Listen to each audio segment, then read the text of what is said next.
Midnite Mike and the Midnight Glow, channeling 5 for long go.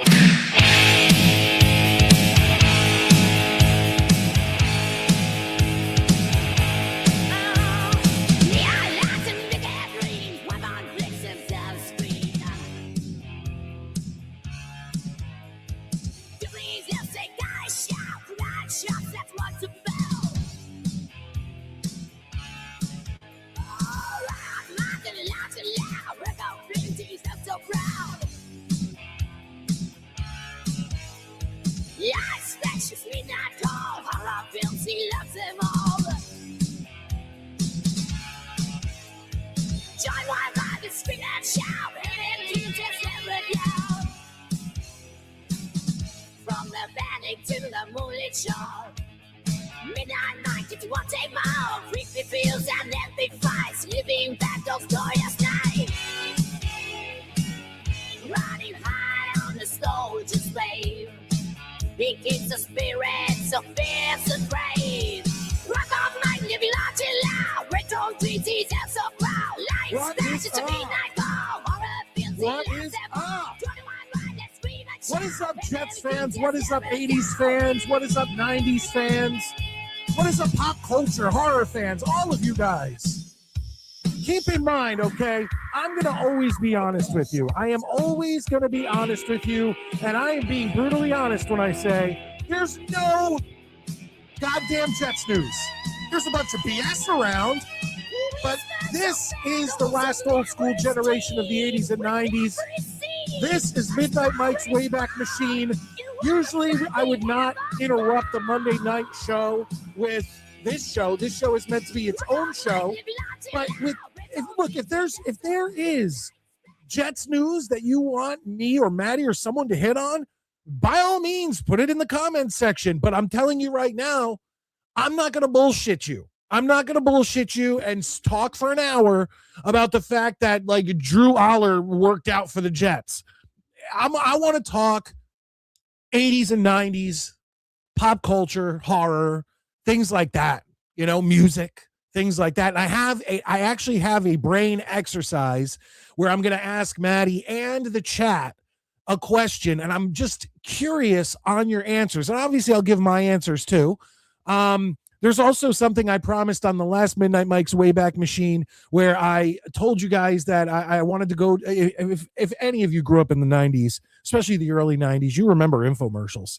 And there was one famous infomercial king, and one of his products I never understood. And I have about a 15-minute infomercial. We don't have to watch the whole thing, but I want to watch it and just try to figure out what this product is, what do you think it actually looked like when finished? I don't know. That's the little teaser for that. If we have some time later on, I have an episode of Love Connection, which we could check out. Regardless, if you have any questions about the Jets or anything you want to know about the Jets, let me know. I'll answer it. But what am I going to do here? Like, let's be honest. Let's have some fun tonight. And if you guys can't stick around, that's fine. But hit the thumbs up button. Show your support for the show. It is absolutely free to hit that thumbs up button and subscribe to the channel. But let's get this started. It's the Midnite Mike Show. It's Midnite Mike's Wayback Machine. Let's do this.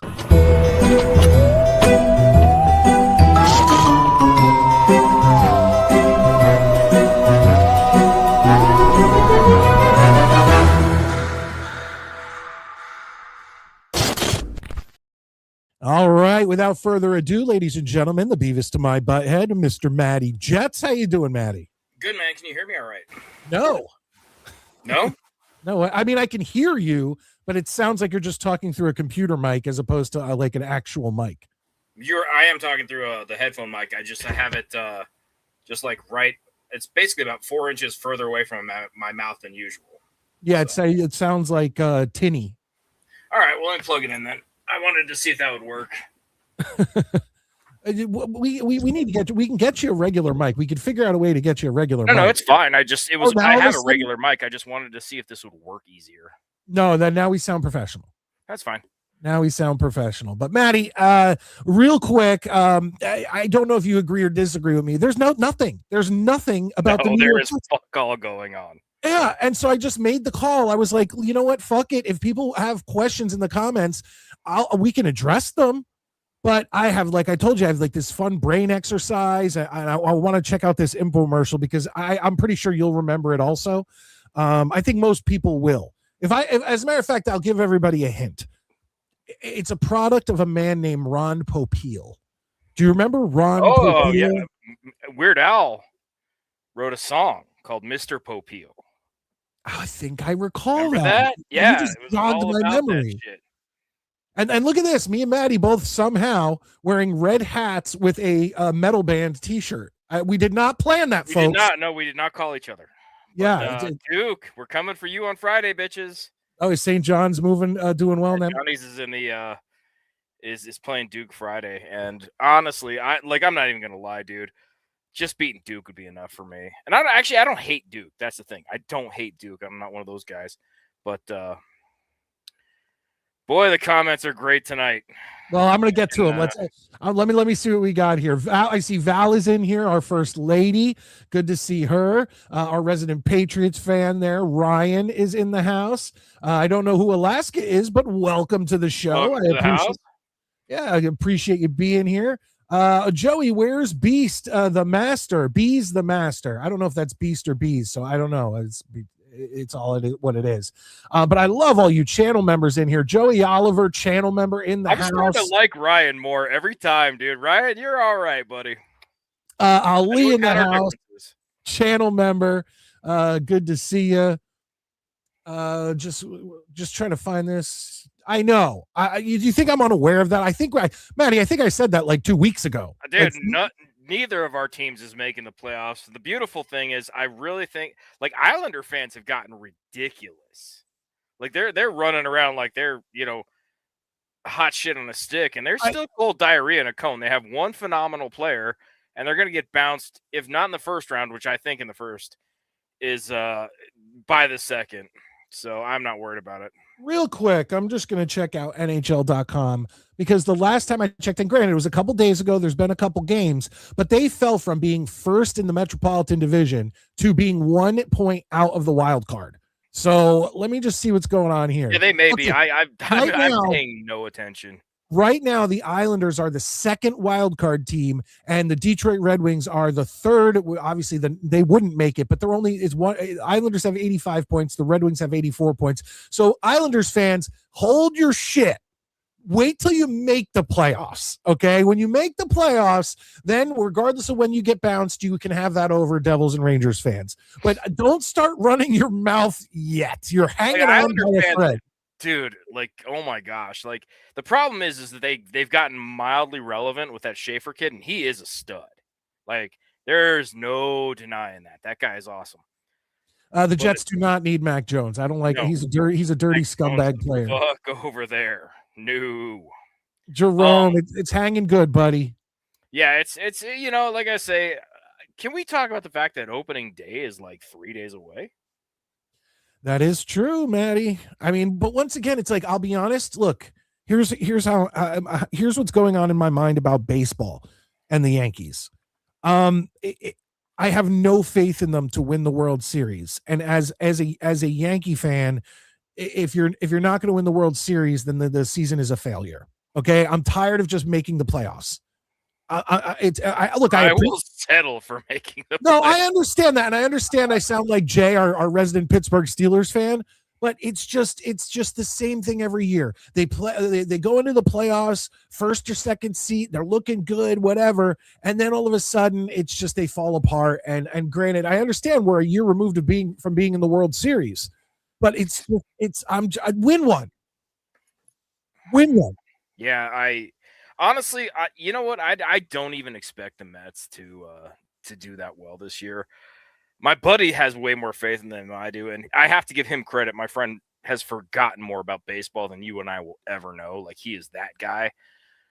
I'm just happy that, we're hitting spring, baseball's back, like it is what it is. We can kind of just, I don't know. I'm just happy that we're finally kind of, there's something about baseball season that just puts me on easy mode. You know what I mean? Yeah. I'm like, well, okay, the Mets. it's a very relaxing sport to watch because and the Mets, okay, they lost tonight. Okay, well they're still 100. If they say they lose to Pittsburgh opening game, because I think Skeens is pitching, there's still 161 more games. Like you can't get that wound up about a loss as opposed to football, where it's like you lose a game, it's like, okay, fuck, we got to figure this out now. So, Bill's in here. He says the best grunge, the big four of grunge bands from the 90s. And he suggests Pearl Jam, Soundgarden, Alice in Chains, and Nirvana. Your thoughts, Maddie? I agree with that, but not in that order, actually. I would go Alice in Chains, Stone Temple Pilots, Nirvana, so Stone Temple Pilots, Pearl Jam, Nirvana, then Soundgarden. See, I have a hot take. I'm not a big Pearl Jam fan. See, I love Pearl Jam's first couple albums. Like I like some Stone Temple Pilots. I like Soundgarden, Alice in Chains. I love Nirvana. But just I don't know, something about Eddie Vedder. Like the lead singers of all the other bands look like either junkies or like almost like tough guys or badass. I think we can all agree that Alice in Chains is probably number one, though, right? I would put Nirvana over Alice in Chains. I've always been a huge Nirvana fan. I like Nirvana, but I just think that Alice in Chains is just a better overall band.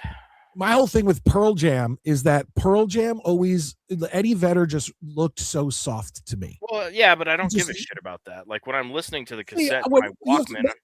But you have to remember, this was the mid 90s. So I'm like 14, 15, 16, 17, like in that age range.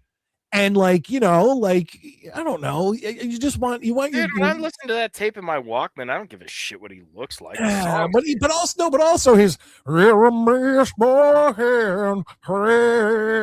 song. I would put 10 up against Nevermind any day of the week. I'm a man in the box. Like every song, like I don't know. Literally just attributed an Alice in Chains song to Pearl Jam. I'm sorry. You're right. Shut your fucking whore mouth. And I shouldn't even have fucked that up. You know what? I'm running the show. You log off. I'll bring you back. You know why I fucked that up? Alcohol. That's why. Okay, you can come back. No, but the funny thing is that I know that's an Alice in Chains song. I know Man in the Box, but the funny thing is like I don't know what went on with my mind because it's one of the themes of my favorite wrestler, Tommy Dreamer, one of my favorite wrestlers. Like he comes out to Alice in Chains, Man in the Box. Although I will say this, it's funny because you can draw more parallels to Facelift and 10. Because I would argue Alice in Chains' sound changed between Facelift, and I still love Facelift.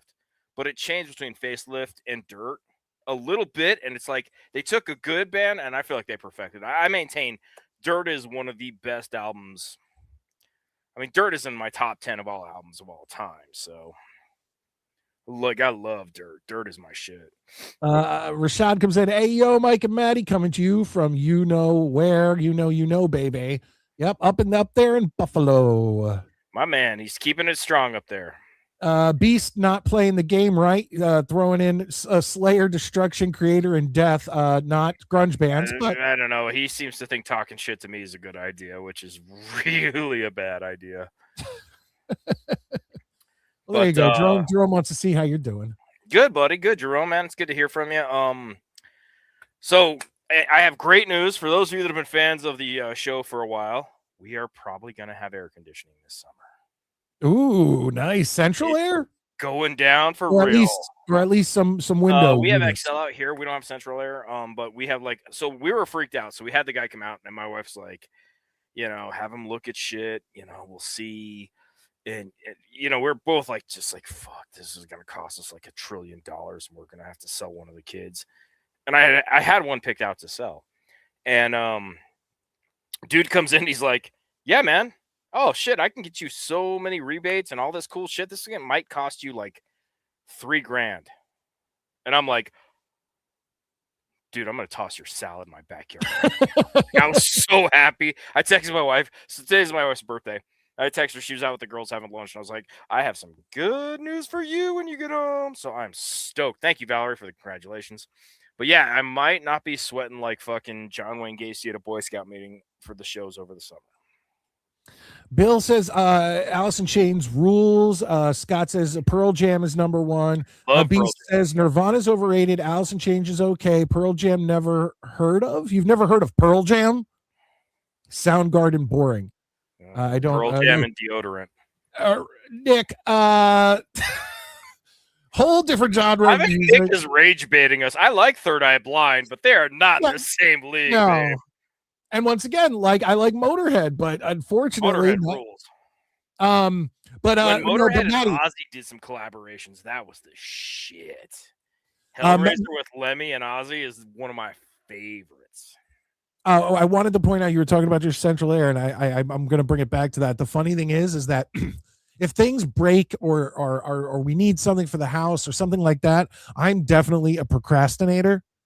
But last summer, when I turned on my central air for the first time, something happened and it didn't work. Dude, I was no procrastination here. I was on the phone getting a guy out here immediately. Oh yeah, dude. They're like everybody has like that deal breaker, and actually, I kind of love to know like chat. Like, what's your thing? Like for me, like hot water is not a deal breaker for me. Like if the hot water heater goes out, I can go 3-4 days. It's all good. You know what I mean? But like for me, I'm trying to think of what my deal breaker. Probably internet, just because it keeps my kids away from me. But like we all have that one thing, like AC. Now I've gotten used to not having AC, so as soon as we get it back, that'll probably become my number one thing.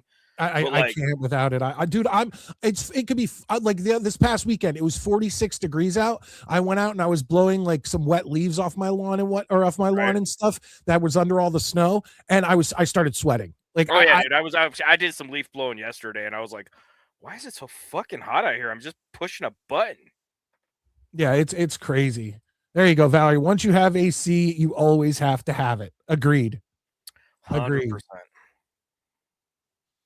I see you guys, your comments are moving in quick. I appreciate it all. If you want to get a comment on the show 100%, super chat is the best way to do it, especially when the comments are moving like this, but I will try to keep up. But the first thing I want to do, Maddie, is do this mind exercise. So you don't need to give me your answers right away. We can go into the chat and whatever. And I have mine written down, not only my answers written down, but a bunch that were running through my head that I had to try to come up with. But okay, so this goes for you and everyone in the chat. So here we go. If I was able to give you your own Tonight Show, so you'd be the host, okay, of the Tonight Show, or a late night with Conan O'Brien, something like that. Like a late night talk show.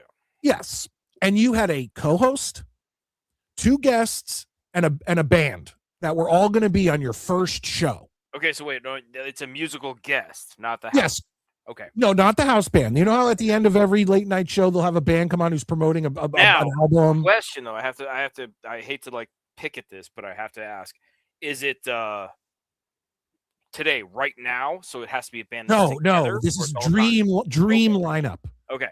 Dream lineup, and I have all of mine, but I have a bunch that it was hard for me to pick mine. Okay. And once again, I'm not picking Maddie as my co-host. Okay. I don't expect Maddie to pick me. I want like the dream person. Like, who's your Andy Richter to Conan O'Brien? Fucking Ben Affleck or whoever. Like, we're going like the sky's the limit. So yeah, it could be anybody. Believe me, motherfuckers, if he could replace me with fucking Vinny Testaverde right now, he'd do it. I don't think I'd do Vinny Testaverde. On this show, yes, you fucking would. Maybe not on the Wayback Machine. Jettison my ass into space like fucking like petrified doo-doo from the fucking rocket ship for Vinny. Don't lie to me. I not on, maybe on the Midnite Mike show jet show. What's Pinocchio? But not on the Wayback Machine. On the Wayback Machine, I'd like myself some Maddie. What's Pinocchio Unstrung, Ryan? I put this up because I'm thinking. Do you know when? Is it like a play, or I mean, I'm not being funny. I really just don't know. I think before he puts it in, remember when they made that Winnie the Pooh horror movie? Oh, is that what that is? I think that's what he's referring to. Something tells me that Pinocchio entered public domain. Oh man, Ryan, update us on that, will you? Yeah. Let us know. And yes, I'm gonna have to Google that because I would definitely be interested. Because I didn't hate Winnie the Pooh, Blood and Honey. I didn't see the sequel, but apparently they're doing a Mickey Mouse one too now because he's now in the public domain. Oh, Disney will put a stop to that shit for sure. They'll find a way.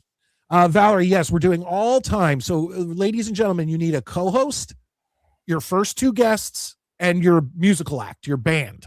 And it can be anyone, all time. Anyone. Okay. Let's see. Okay, Bill, we got an answer in here from Bill. Bill's co-host is going to be Dwayne "The Rock" Johnson. So it's two guests, a band, and a co-host. Yeah, because that's usually how it is. They usually have two guests and then a band, and then some shows have like a co-host. Like Conan had Andy Richter. That's my example. Right, I got you. Yeah. So Bill says his co-host would be Dwayne "The Rock" Johnson, and I'm assuming since he put "The Rock," that he means like he wants The Rock, the character, in there. Like he doesn't want Dwayne Johnson sitting there. He wants the people's champion, The Rock. His guests are Jim Morrison and Jimi Hendrix, and the house band. It's not a house band; it's musical guests. Musical guest, but okay. But we'll use Led Zeppelin. And I will tell you right now, I would watch your show. That's how we'll judge them. We'll judge them if I would watch their show, and I would watch Bill's show. I think The Rock would be definitely an off. You have like a theme, it seems, with Morrison and Hendrix and Led Zeppelin, and then all of a sudden your co-host is The Rock. All right, I need my second guest, otherwise I got it down. Okay, take your time, man. Take your time. What do you think? This is a great question. Yeah, right. This is a fucking great. This might be your like all-time best fucking what if. Thank you, Maddie. I appreciate it. Really, this is a good one, dude. Well, think about it. Just what I did. I just started writing down names of anyone who popped in my head, and then I took them and put them in their spot. Just Scott. Yeah, Scott, I guess, agrees with Bill. He says Jimi Hendrix was my first thought. And yes, Mets came in 2-1. Mets 2128 says that Pinocchio Unstrung is a horror movie. Okay. And so does Ryan. So that. All right, I think I got my list. But I would love, like, if I had a show, I would love to fuck with this for like a week. But all right, I got mine. Oh, so Robert Englund is playing the voice for Jiminy Cricket? I am so going to see this. Fuck yes, I am. Or the Cricket. Ryan, thank you for bringing this to our attention because I'm going. No, because it would be the Cricket because Jiminy Cricket is a Disney property. Right, but the Cricket's so, yeah, that's crazy. I'm into it. I'll see it for sure. Okay, and Steamboat Willie is in the public domain, so you can use the black and white, like kind of Mickey Mouse. Mickey came about in what, the 60s? Well, no. Well, Steamboat Willie was Mickey's first appearance, right? And then, but so I think if you're going to use it, you'd have to use that design of Mickey. Like you couldn't use the current one with like the suit and the buttons and the red pants. Like I don't think. Right. Okay. Interesting. Okay. Nick says his co-host. Nick says his co-host would be Seth MacFarlane, which I believe is what he's Family Guy fame, right? Family Guy dude, yeah. Due to Family Guy. Joey Oliver's would be a death row inmate. That would be interesting. I don't know about co-host, but that'd be a very interesting guest. And Valerie says Andy Warhol co-host, I like Oscar Wilde, and Bob Dylan. Although I like it. I like that one. I feel like she's missing somebody. She doesn't have her band yet, but I like her. Would Bob Dylan be your band or a guest? Hey, Jake. Thanks, buddy. Good to see you, pal. I agree. Family Guy is trash beast. It is booty cheeks. I can't stand that show. Okay, co-host Seth MacFarlane. Guests Fred Savage. Not bad. That's a good one. That'd be interesting. Jim Parsons. Band The Script. Nick, are you from England? Yeah, let's find this stuff out. Scott Foster coming in, co-host Richard Dawson, but that means every girl that comes on the show, he's gonna be making out. Yeah, it's Molesticon fucking 26. Yeah, you would get cut right in front of you, Scott. And Christy Canyon's one of your guests. Come on, dude. They're just gonna bang on the floor while Hendrix plays. I like Stevie Ray Vaughan, an outstanding guitarist. So that's a good one, Scott. Good stuff. Hey, here we go. Guess who gets a Jets chant? Thanks, Mr. Jake Asman. Here we go. Jets chant. Jets. Thank you very much, Jake. I always appreciate you being in here. He says Midnite Mike and Maddie on a Monday. Let's go. because there ain't shit to talk about Jets-wise. Yeah, so we're just doing a Midnight Mike Wayback Wednesday. Or not Wayback Wednesday. That was an old show I did. Like, mowing the AstroTurf. That would be news. Oh, Scott's switching out to his co-host. I love that. I think that's hilarious. Dude, Charlie Sheen. You need to get like drugged up Charlie Sheen, not like chilling out normal. You need like messed up ass. Yeah, like winning. Yeah, Tiger Blood Charlie Sheen. Sheen. Tiger Blood Sheen. TBCS. I actually had that, like some of his interviews during that time saved into my my playlist to show on one of these shows, and then I just got rid of it because we weren't doing. And now all of a sudden, YouTube would probably flag that shit too. No, you could play so like some of his interviews with all the Tiger Blood and all that stuff. Maybe, I don't know, man. I feel like that's it's transformative content, buddy. As long as you're stopping and pausing and giving your own commentary and making it your own. Okay. You're technically allowed to do it. But guys, I appreciate all you guys being in here. I want to know, if I was to give you your own Tonight Show or late night talk show, who would your co-host be? Who would your two guests be? And who would your band be? Who would your All right, band so I'm be? ready to unveil mine then. All right, one quick one. Beast says SNL, 80s, Richard Dawson, Metallica, Motorhead, and Homie the Clown. Well, Homie the Clown is just Damon Wayans, isn't it? Who didn't watch? Did you watch In Living Color, Maddie? Of course I did. Yeah, it was some good stuff. One of my favorite sketches on The Living Color was Dirty Dozens, where they told your mama jokes. It was like a game show. Oh, okay. You get the cash if your mama is trash. I always liked This Old Box. Okay. You know what I thought was the most overrated? Kiss around his neck. Yeah, the most overrated sketch on there though was fucking Fire Marshal Bill. I'm sorry, but it was the same shtick every fucking time. Well, so was Homie the Clown. Yeah, but Fire Marshal Bill just wasn't that funny to me. I just like, okay, I get it. And Jim Carrey's still a genius, but I was just like, God, this is so. There you go, Rashad. In Living Color was the best. Yep. And who didn't like watching those fly girls shake their asses? Sir Luca. Come on, buddy. All right, Maddie, here we go. I have my list, but you have yours. So do you want mine first or do you want to go first? You go first. Okay, so, and when we're both done, I'll tell you all the names that were just flying through my head. Right. But I cut it down to my co-host would be Anthony Cumia, who from Opie and Anthony. He can do tons of voices. Like he's like anybody's, like he is so good and he's so quick. So he was the talent of the Opie and Anthony show.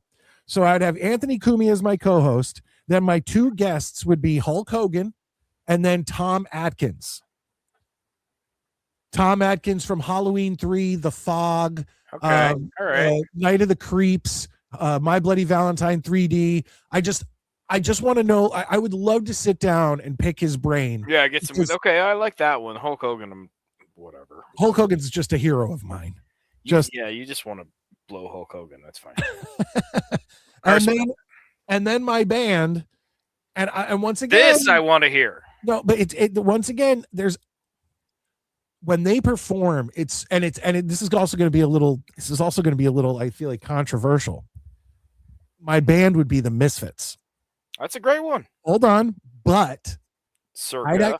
I'd actually bring in the Resurrection '96 Misfits with Michael Graves, Doyle, Jerry Only, and Dr. Chud. Okay. I think they were just they like, and once again, it's nothing against Danzig, but everybody had gotten better with their instruments. Doyle was. I have a video that has like 20,000-30,000 views on this channel of why I think the Graves Misfits were better than the Danzig Misfits, and of course, people flip out because they think I'm saying that I think Michael Graves is better than Glenn Danzig. But that's not what I'm saying. As a group, as a whole, how they've mastered their instruments, and they brought up the stage presence during that era, like more costume, more just. I like that shit, like other bands like that I love, like Kiss, Insane Clown Posse. Bands evolve. I mean, sometimes things are different. I mean, there are people who like Van Hagar better than Van Halen. I'm not one Once of again, them. just like the Misfits, I like both, and I Yeah, like I have no problem I with like both. Van Hagar and I don't David think Roth. one is better than the other. I think they're two different incarnations of the same thing, but that's fine. So, no, I like that. That's a good one. Yeah, that's my official list, and I have tons more that I could whip through. But Maddie, before I do that, let's hear who you got. All right, for my co-host, I got Henry Rollins. Okay, there you go. Love Do Henry. you know he went to the same military school as me? I believe it. Yeah, but I mean not when I was there. Right, obviously, Yeah. there's an age difference. I would say for my guests, I would want Charles Bukowski and Malcolm X. Both those guys would be really interesting to sit down and talk to. And then for my band, I want Wait, hold on, go back. Okay. Why each of those guys aside from interesting? Well, Bukowski is an amazing writer, Okay. and I think that he would have a lot of cool shit to say to like the way the world is so pussified right now, and he'd just be like, "You guys are a bunch of fucking dorks." Okay. And Malcolm X, I feel like if I could talk to him towards the end of his life, I would learn a lot about a personal journey. Like, and I'm not being all woke and gay and shit, but I think Malcolm X, because I've read his autobiography and stuff. I think that it's really interesting to see how he started out and where he ended up. Would be really cool to talk to him about, because again, I don't agree with him about a lot of shit, but I like the idea of talking to him about, hey man, you went from here, you got here, tell me about your journey, tell me about, I think that would be really, really cool. You're getting a lot of love for your guest list in here, Maddie. I didn't think I would, actually. I'm kind of impressed. Thanks, guys. Yeah. Hell yeah, man. So Sir Luca, I actually have a signed copy of Post Office by Bukowski. First edition? It's a Black Sparrow Press, but I don't know if it's a first edition. And then who was your band? Did you say that yet? Yes, we're getting there. I'm going 94, 95 era Hole. I love Hole. Really? I think Hole performs live shit great. They tear it up. And I think Hole would be a great, because see, I'm looking at my show, I'm like, I want to be not your average shit. You know what I mean? I don't want I have fucking Kristen Stewart, and then I have Tom Green. You're watching my show, you're gonna be like, you either really like weird shit that's cool, or you're gonna really learn something. That's what I'm going for. There you go. See, I went musical act, and you'll notice this when I tell you the other bands that I considered. Musical act, I wanted a stage spectacular. Like I wanted like when I picture the Misfits performing, I picture fog and the coffins behind them and the big, the drum set with the spikes coming out and the Misfits logo, all that stuff. I wanted like a spectacular. And then I think that I could have anyone on with Anthony Cumia, because him as a co-host, me and him would just rip on people, even the guests. It would just we would make it interesting. Sir Luca and I can already tell me and Sir Luca would drink beer and hanging out together. I just can't believe you picked Hole. Look, I like Hole, and I actually try to show my daughter some Hole music videos.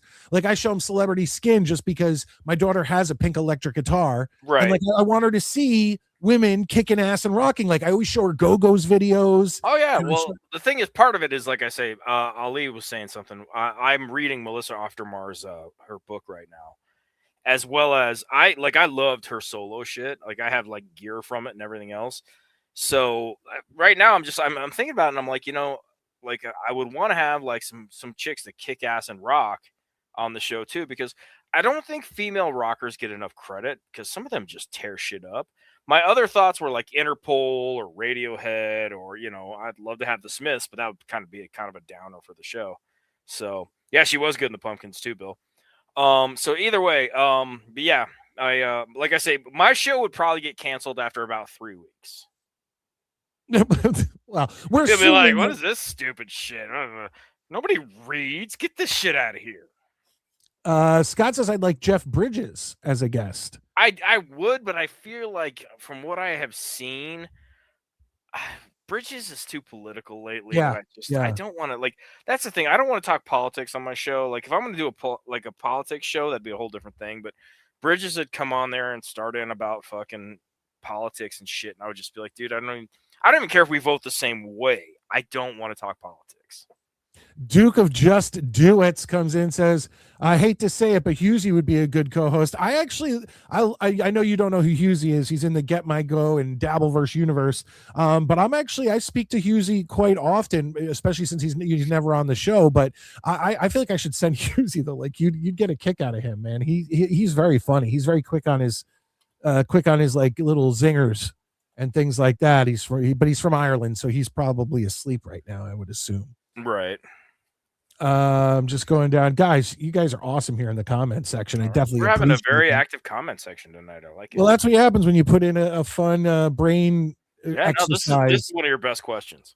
Yeah. But here, let me throw all the names that I've written down. So obviously, Anthony Cumia and Hulk Hogan, Tom Atkins, and the Misfits was there.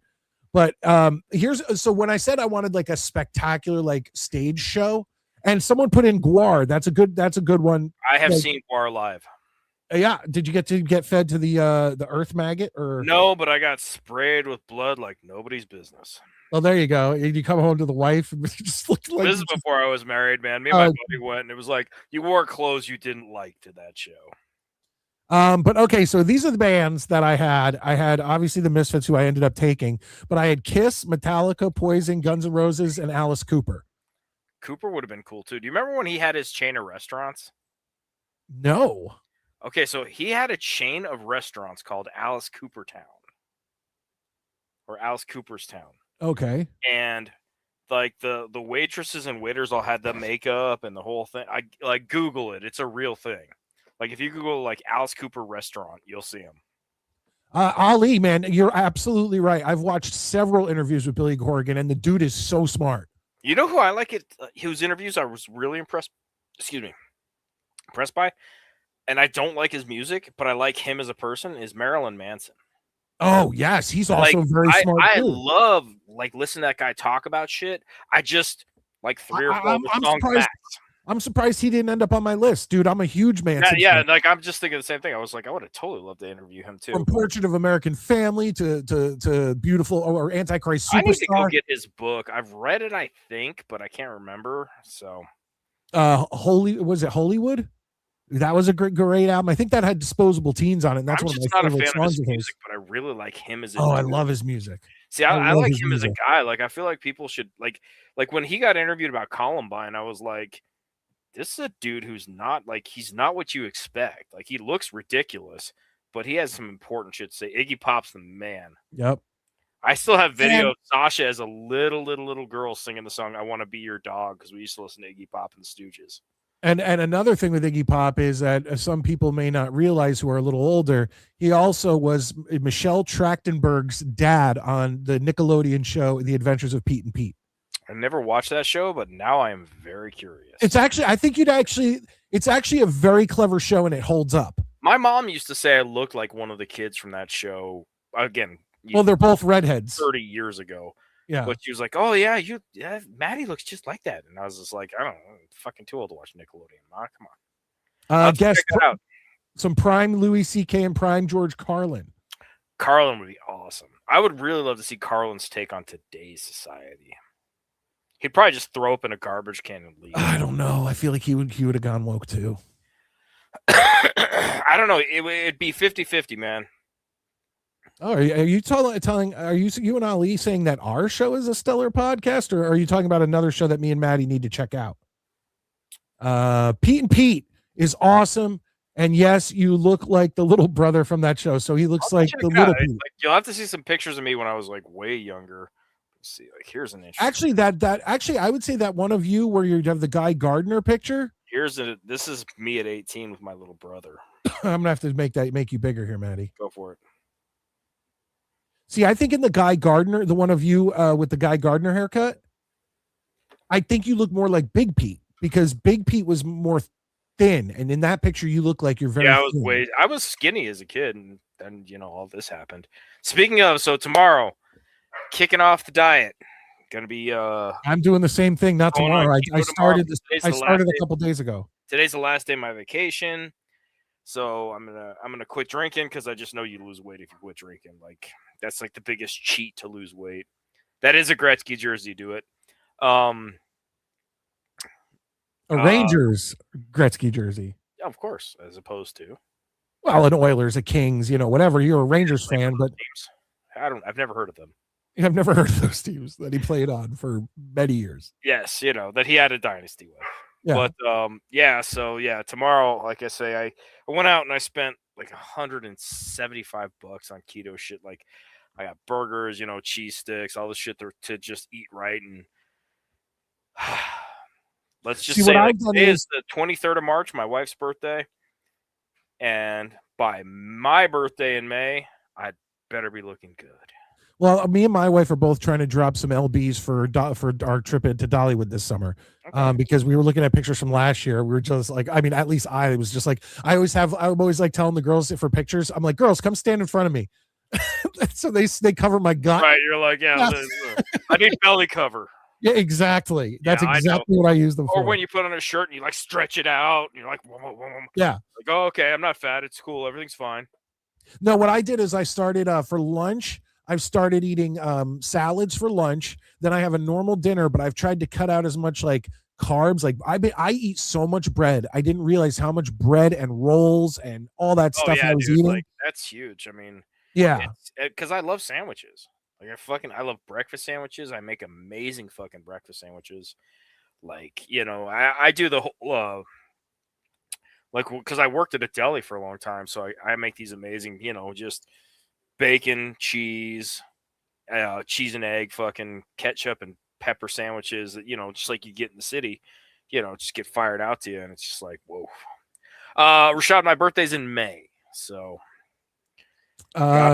Nick comes in and says, funny story. My dad saw Gretzky's first ever game as an LA King in 1988. I remember when that happened, dude. That was such a big fucking deal. Like, it was fucking crazy. I don't do much dairy, so. I do. My wife always makes fun of me. She's like, you're the only like 45-year-old man I know that still drinks a glass of milk with dinner.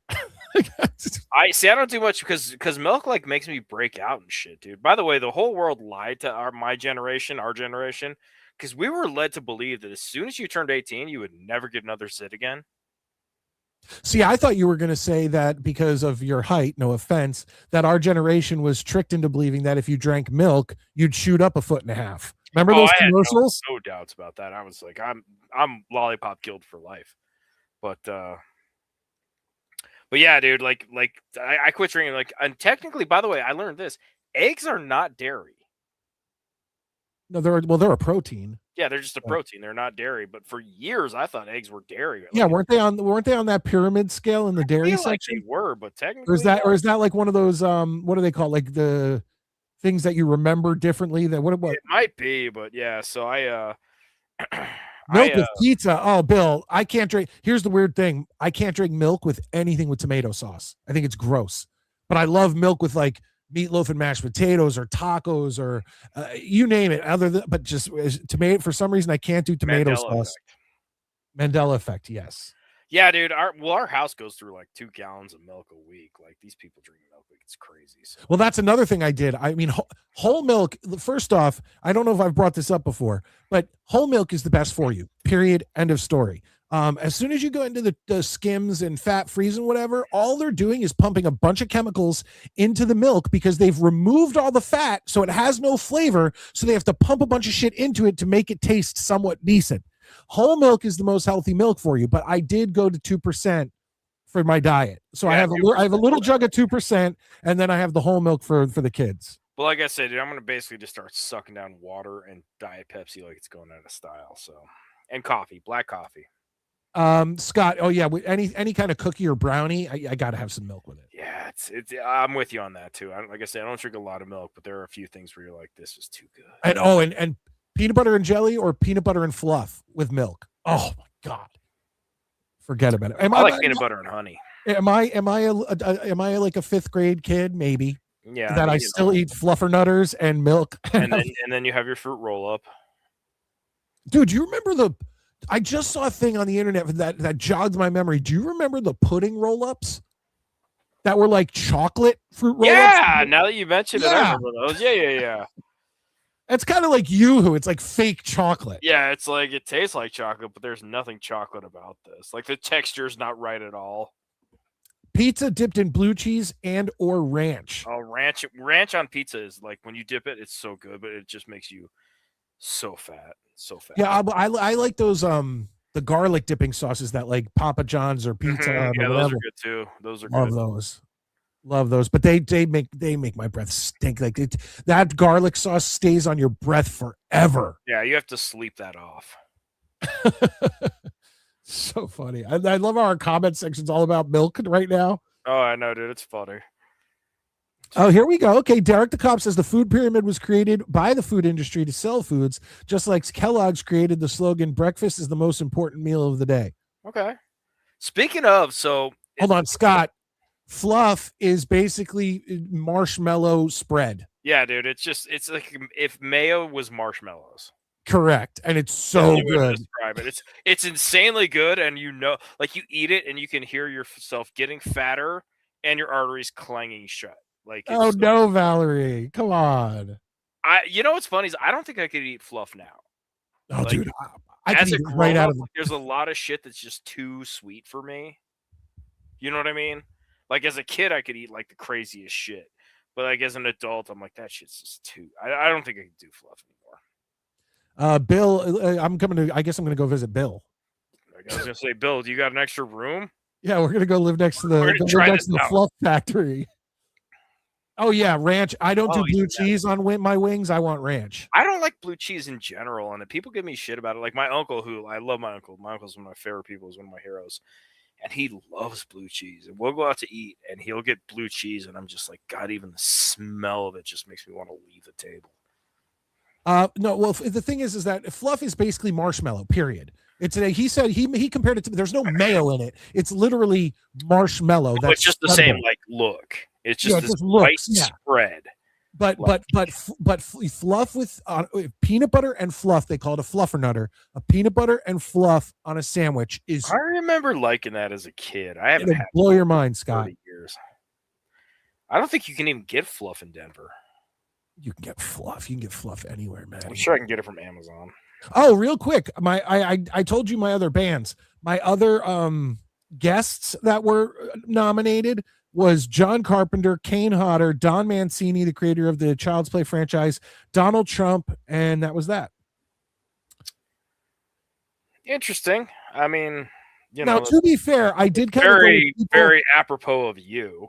Correct. Well, duh, it'd be my show. I'm amazed you didn't have fucking what's her name who played Tiffany in Child's Play on there? What's her name? Jennifer Tilly. Jennifer Tilly. I'm surprised you didn't have her on there. She can come on, and we can bring on Gina Gershon and have them make out. No, you're weird.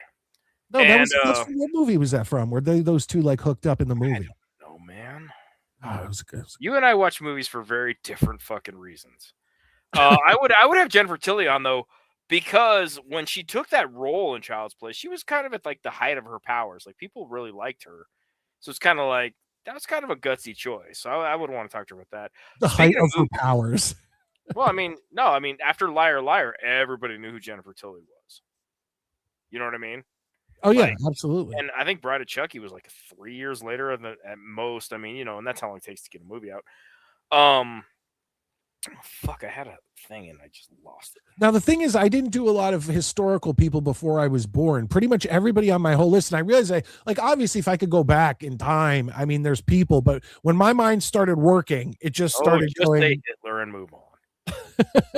I'm kidding, guys. I'm fucking with him. Well, what about Trump and Stormy Daniels at the same time? No, that's some Springer-esque shit.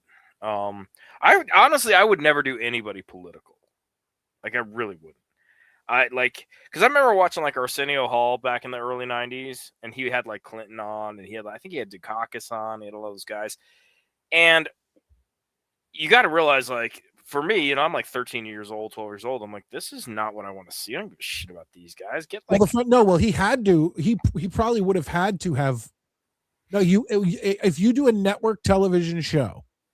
I'm sure they pick your guests. No. If you have one political candidate on, you have to have the other. Is that like a legal thing? Yes, there's a law that says you have to give political candidates equal. Oh yeah, time. They have to equal time. That's cool. Yeah, I think that's fair. Honestly, I agree.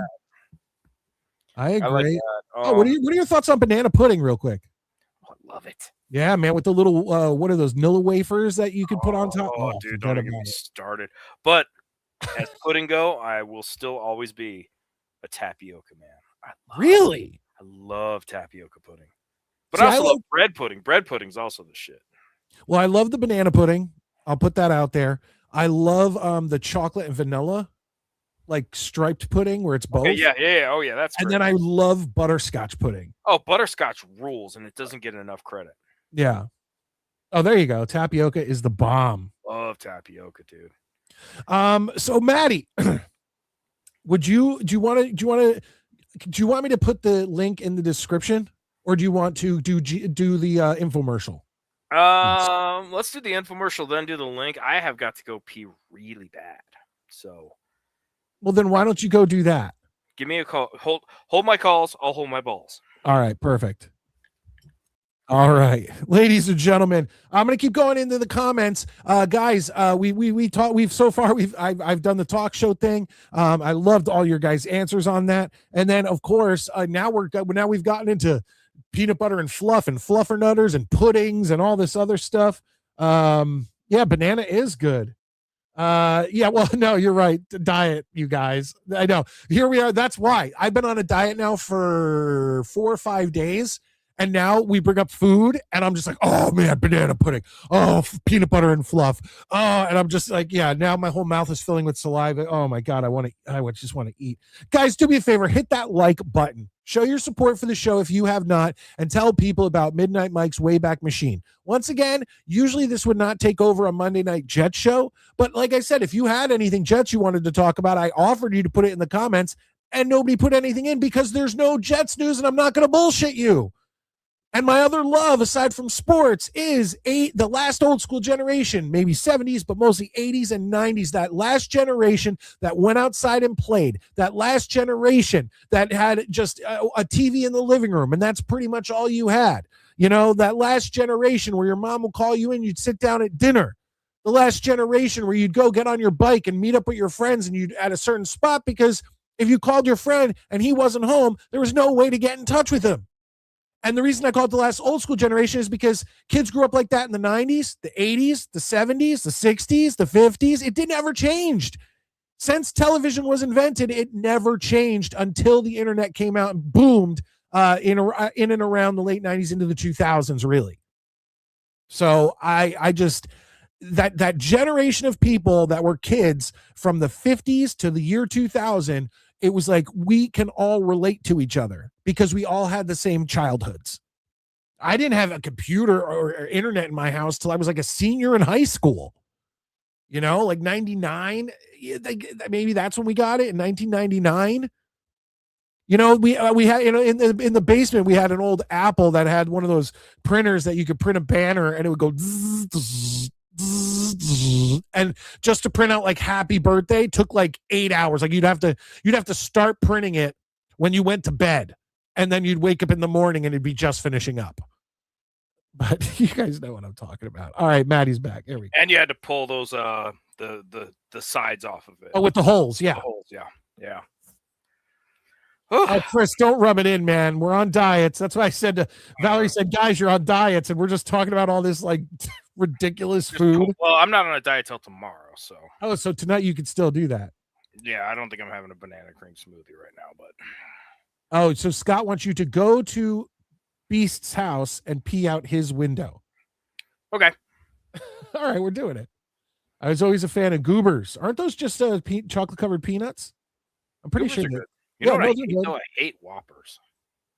You don't like the Whopper? I hate Whopper. No, the burger is fine. Oh, Whopper's the malt ball. The malt balls. I hate malt candies. They're so gross. Dude. Oh, see, I don't have a problem with them. Yeah, they're not for me. All right, let's watch this infomercial. All right, yeah, I'll bring it up. All right, let's see here. Let's share some screen. And once again, folks, Ron Popeil has done countless infomercials. Okay, he had the food dehydrator, millions of them. He had the pocket fisherman. He had the Ron Popeil's automatic pasta maker. But the one that confused me the most, and I just wondered, how did this work or not work, was GLH, Maddie. Do you remember GLH? Show it to me, and I'm sure it'll jog my memory. Okay, so here we go, folks. Here we go. Is back, and it has a whole new look. Stay tuned to find out how you can get great-looking hair and join the GLH Hair Club for free. Can you guess the name of the inventor or marketer of all these? I gave it away, I guess. I didn't know this was here. That's all right. I didn't know it was going to be a trivia question. Yeah, Ron Popeil.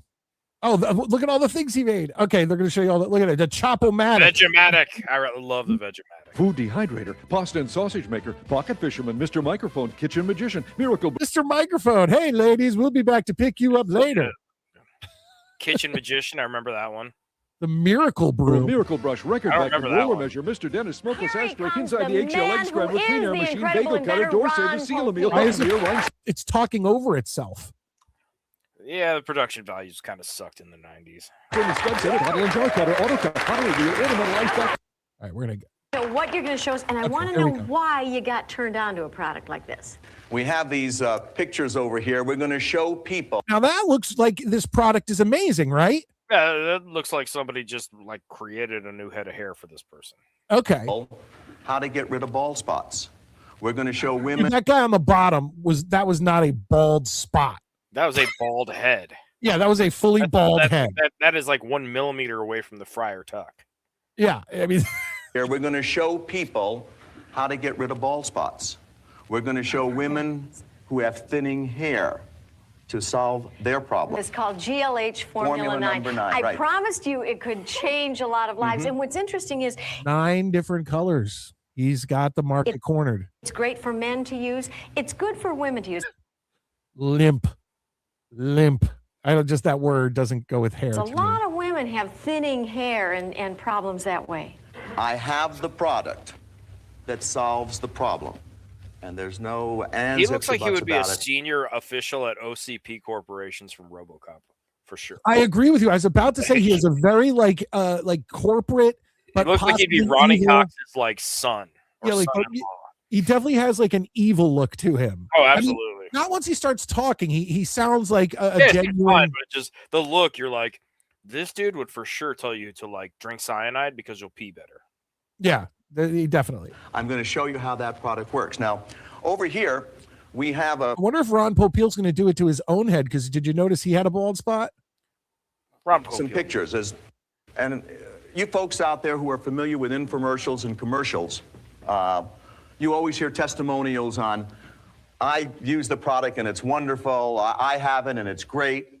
On this show, which we have no script on, we actually show you how the product We're gonna is skip being ahead a right in the little front here. Well, come on up. We've got to Hey, we got a bald guy right here in the front. Come on up, sir. How convenient.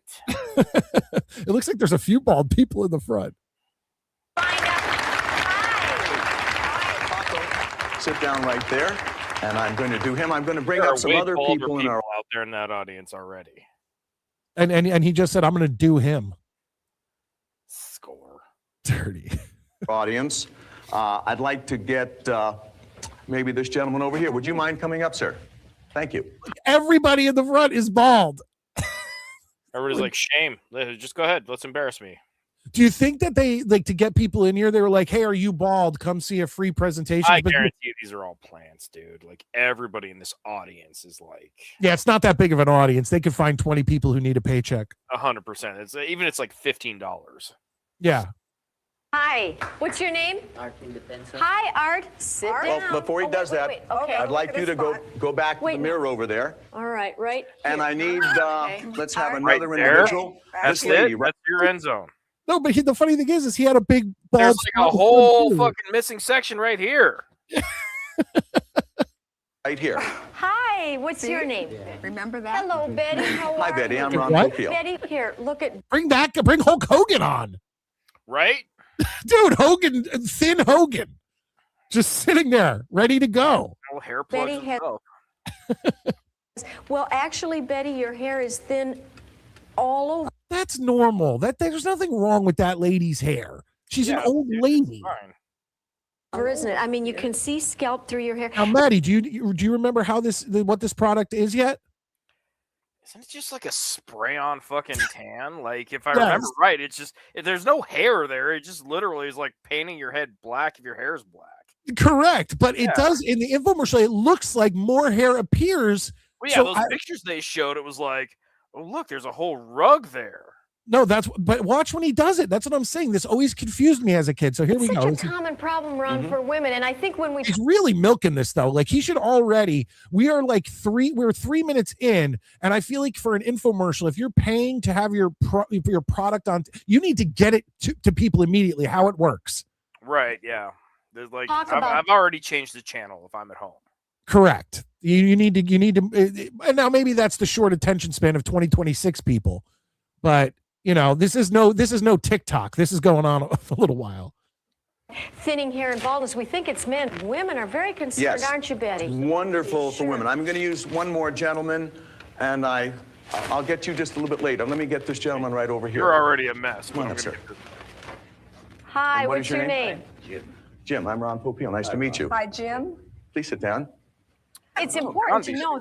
What a coincidence that every single person that everybody in our crowd has big bald spots. Not a single person has a full head of hair here. Who'd have thunk?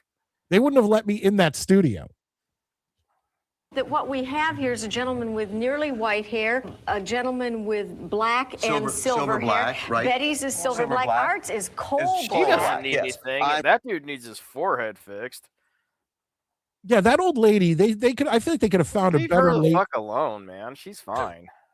I'm going to start with this gentleman over here, and I'll work down this way, okay? This is Art. Now, Art has jet black hair, so I assume that means you're going to take the straight black. Will it stain the skin, though? No. It just washes right out. This is just a cosmetic. It's like... So, God. Wait, so you spray it on your head, you go out in the rain. What happens? Everything's fine. It sounds to me like you'd be dripping whatever color you sprayed on your head. Sounds to me like you probably better fucking run if it starts to rain. Any other cosmetic in the market, it won't grow hair, but watch. And like, do you remember the spray? Well, he just said it won't grow hair. Well, but do you remember the sprays that you'd spray in your hair for Halloween to make your hair a crazy color? I can still remember the smell of that shit. That's perfect. That's what I'm talking about. So with this spray, are you going around stinking like Halloween? Yeah, do you smell like fucking Spirit Halloween before there was? Yeah. Like, I don't know. We'll see. How it works, ladies. Right, We're ready. This is great. Okay, look at the smile on Art's face. Do it, asshole. Look at the smile on Art's face. Now, Ron, you're about 3 inches from his scalp. Right, and that's all you do. And you're just painted his spraying head black. It looked like it was burning for a second there. Well, like, okay, so great. You just spray painted the dude's head black. No, because now he runs a comb through it. Oh, does he? Okay, let's see. I remember. Like you would with a bottle of hairspray. He lets it dry and then runs a comb. It's as simple as that. Well, I'm going to let that dry. Let me use the finishing spray over here. Okay, now the finishing spray. Oh, I bet the finishing spray is almost like a lacquer, so it doesn't move, yeah. And so it doesn't melt in the rain. You understand what I'm saying? Like he's now I don't know. A lacquer. I just want to get some of this shit and field test it now. Me too. We should see if they still sell GLA. Buy some on eBay. It probably costs like $500. Start those super chats, people. We're making this happen. Yeah. After but Maddie, you're not balding. I know you're bald, but you're not. Yeah, bald. I know. And I don't have a bald spot. We need to find somebody. I'm sure we could find somebody. You've done the coloring you need. That's correct. So that it will not rub off on your hands. That's it. He's done. In about 2 minutes, I'm going to come back and brush it out, and that's all there is to it. Can you see it? What do you think? I mean, It's amazing. You can't see it Got all. What? Spray paint at the store. Oh, L'Oreal makes this today? I have no doubt they do. They probably just figured out how to make it not smell weird.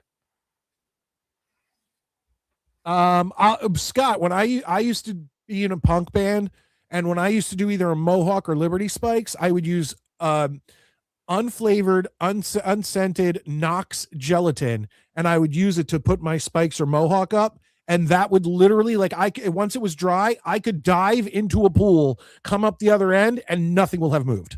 like Knox gelatin. If you ever want to do Liberty Spikes or a mohawk, there it is. This product caused the hole in the ozone layer. For sure. Oh, L'Oreal makes it for women. Oh, okay. Well, what about the dudes? All right, let's keep going here. Let me go in front of you. Look at every crowd. Yeah, look, you can look it down here. Every head in that crowd is like barren. Look. Yeah, that's what I mean. Like everybody here. Every person. Betty is sitting here grinning like crazy. Betty can't wait. Betty can't wait. Betty has been drinking since 9 this morning. Betty is completely senile and has Betty no is idea. hammered ass drunk. She makes her money doing these things. This is how she makes her living. Like, you know, like you ever like see or hear people who are like, yeah, I just call radio shows all the time, and that's, you know, I just win contests for a living. That's Betty. Betty just goes to these. Does infomercials. Very thin hair all over her scalp. Yes. It's not very thin. Nothing wrong with her head. Yeah. Come on. She's Stop just picking on drunk Betty. Leave drunk Betty be. I hope the camera can pick that up. Exactly. I hope the camera can pick that up because it's not that bad. Because there ain't much there, but all right, go nuts. And we're just going to do, Betty, we've never done this with you before, am I correct? And I've never met you before? No, you didn't. First time. I don't know Okay, you. And she's You just gave me $30, but She's no. the other Mista than that- Mista lady from fucking Billy Madison, dude. He gives her a 6-pack of Bush Light, and that's her payment. He gave her a mint julep behind the scenes. and she's a beautician. You're a beautician. No. My beautician sent me here. Oh, your beautician. She just said, I'm waiting for a miracle. What are with these two women These in their two women power are suits? nuts. Okay, Yeah, they're like, not adding anything. like I don't even know why they're here. They're just And if you had one, why not just one? Why have two just yakking while he's trying to explain? dude. These two are fucking a nightmare. Well, you're gonna got get it for her? Yes, I believe this is. These two women human trafficking. Okay. As long as you have your health, this is your miracle, okay? Okay. Now, since Betty has thin hair virtually all over her head, Look at the lines. What are you doing? Like, look at you can clearly see. This is so dumb. I assume she can do this all over her head. That's correct. So what's happening is it's coloring the scalp as well as coloring some of the It hair. is a powder so that when you look through, in an aerosol it can. is a powder Yes, it in is. an Oh my God, I hate aerosol this. form. Dude, that does not look good. The Asian guy with the jet black hair looked a lot better than this. Well, she just looks like Creed after he used the printer ink in his hair. Look at already. What about, naturally, Ron, you have to ask things like toxicity. This product is has been safe. tested for 10 years. Has it? It's Oh, look at that. effective. It's safe. Wow. So that answered my question. Interesting. How does it not, if you can shower it out, how does it not drip in I the rain? guarantee you he sells a special like soap or shampoo that you have to buy separately. Oh, to be able to get it out of your Yeah, head. I promise. I guarantee you this is not just a buy a can of this shit and start pulling the ladies. This is you buy like this and then the lacquer and then there's probably some fucking spackle you put in your fucking hair plugs like And it's just a plain, ordinary cosmetic. And it just washes out in the evening. Let me put just a little bit more out. And this is all she has to do. And now, if you're in a hurry, what could be better than putting this on so quickly? Can we get this one white spot, please? That's bothering the shit out of me. What do you think, Coach? all right. Look at all these baldies. All right, let me We see. got to end this. I can't watch much more of this. No. I got to see when he brushes it out, it does look like there's Oh yeah, I hair. do want to see him Large brush it out. Papa's bald spot is. He's just spray painting his bald head. Great painting a guy's head. Like Ron, what if this gets on some area of our skin that we don't want? It washes right It does? off. It washes out of clothes. Wait. Celia, I got to come over to this Special gentleman. What did you just say? I said to put my glasses on because it actually does look like hair growing there. That dude is paid. that There dude is- got $40. Yeah, there's no way that was a natural. And he was totally bald. Honestly, I think they probably just put a fucking open bar out and were like, listen, go to town for 2 hours and then just go with the flow. That work? Oh, it's great. in Paco's instance, he could get 2 colors and Absolutely. combine them and We'll use just them. let that dry there. Well, we Oh can, my brush it in gosh. right now. Oh, it looks Huh? Huh? Well, that's the whole thing, guys. It makes men look younger. It looks, women look more attractive. And those women that have thinning hair can comb their hair in a different fashion now. There are a lot. All right, I got to see that original. Oh, okay. Let's see the black dude who needs the white put in his hair. I can see a lot of scalp because it's extremely thinning. It's so insulting Seriously. that they're sitting there pointing out how bad it is. Not a problem. Watch. Lots. All right, here Now, we go. what color Lots did of you it? choose? This is, Jim, why do he's you got want- silver and black, so we're gonna, So you've chosen silver black. for this gentleman here, yeah? So we can do this in the That looks morning. like shit. Right. With the finishing shield, it stays on all day. Even if we brush our hair again through the course of the day, it stays on all day. What if we don't want to shower and use the hair? That looks like shit. Oh, okay, there's the original guy. I'd like Okay. you to go to the mirror up there if you Come would, here, sir. Art. Let's see what you and got. take a look at it, and you tell me. It looks incredible. Huh? It looks Is that incredible? amazing. The balls are So he said it's a powder. Like so, and it doesn't want. What do you think is actually like? He says it's non-toxic. It can't wash out in the rain, but can wash out in your shower. To me, that sounds almost, Maddie, like when they told you that you could get COVID walking into a restaurant, but you can't get it if you're sitting at the table. Right. Yeah. It's bizarre. But folks, like I said, tell me in the comments section. We'll end this now. Tell me in the comments section what you think that this thing was made out of, because I just don't understand. Because it does at points look like there's more hair involved, but at the start it looks like he's just spray painting the back of his head. The biggest problem I see, Maddie, is Mike, exactly what I used. Oh, okay. The only problem I see is it works well on the Chinese dude because all his hair is black. As soon as he went to other people who had like different colored hair, it looked like shit. Yeah, it's just scalp fucking spray paint. Mike, it works good. Hey Val, if it works for you, I'm happy for you. No, because well, first off, So yeah, I don't think Val's using this product. no, but what I'm saying is the product from 1992 till now has to have improved. I guarantee it's evolved. Good to see you, Sweet Peaches. Do me a favor, hit that like button, show your support for the show. But like I said, this show is literally brought on because it was supposed to be our normal Monday Night Jet show, but look, it is what it is. There's no news, and I can't sit here and bullshit you guys for an hour. I figured we'd have fun, we'd talk. We did a segment on a brain exercise. I showed you this infomercial that just always. That question you threw out was great for tonight. That was a great. Hell yeah. Can we get to tonight's? I never said we were doing Nick Arcade. I'm gonna do Mets. I'm gonna do another. I'm going to do another Wayback Machine soon, and I will do a game show or something on it. Yeah, but we don't do that stupid shit when I'm here. You just get hard raw facts. I bet it all looks like shit if you got a good close-up view. Probably. I guarantee you every one of those guys had their shit pre-prepped. Like, you know what I mean? Like there was like yeah, it's Neek. Yeah, what's up, Neek? What happened to you're confusing us? What happened to just Neek? Yeah, I forgot. I feel like I should have known this, but whatever. Ooh, Scotty McHottie. We're making shit happen around here. Well, regardless, look, I don't know. I'm probably I don't. If I get into something else right now, if I were to even say, okay, Maddie, if you don't want to do a game show, I'll let you go. We're going to go way past when I wanted to end this show.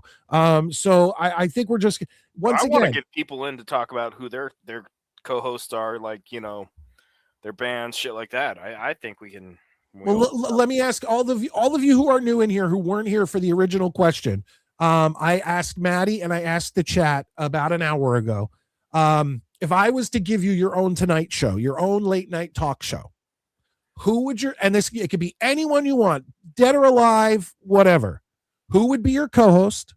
who would be your first two guests and who would be your musical act? Who would be your I band? want to go ahead and plan out like a whole week of my show now.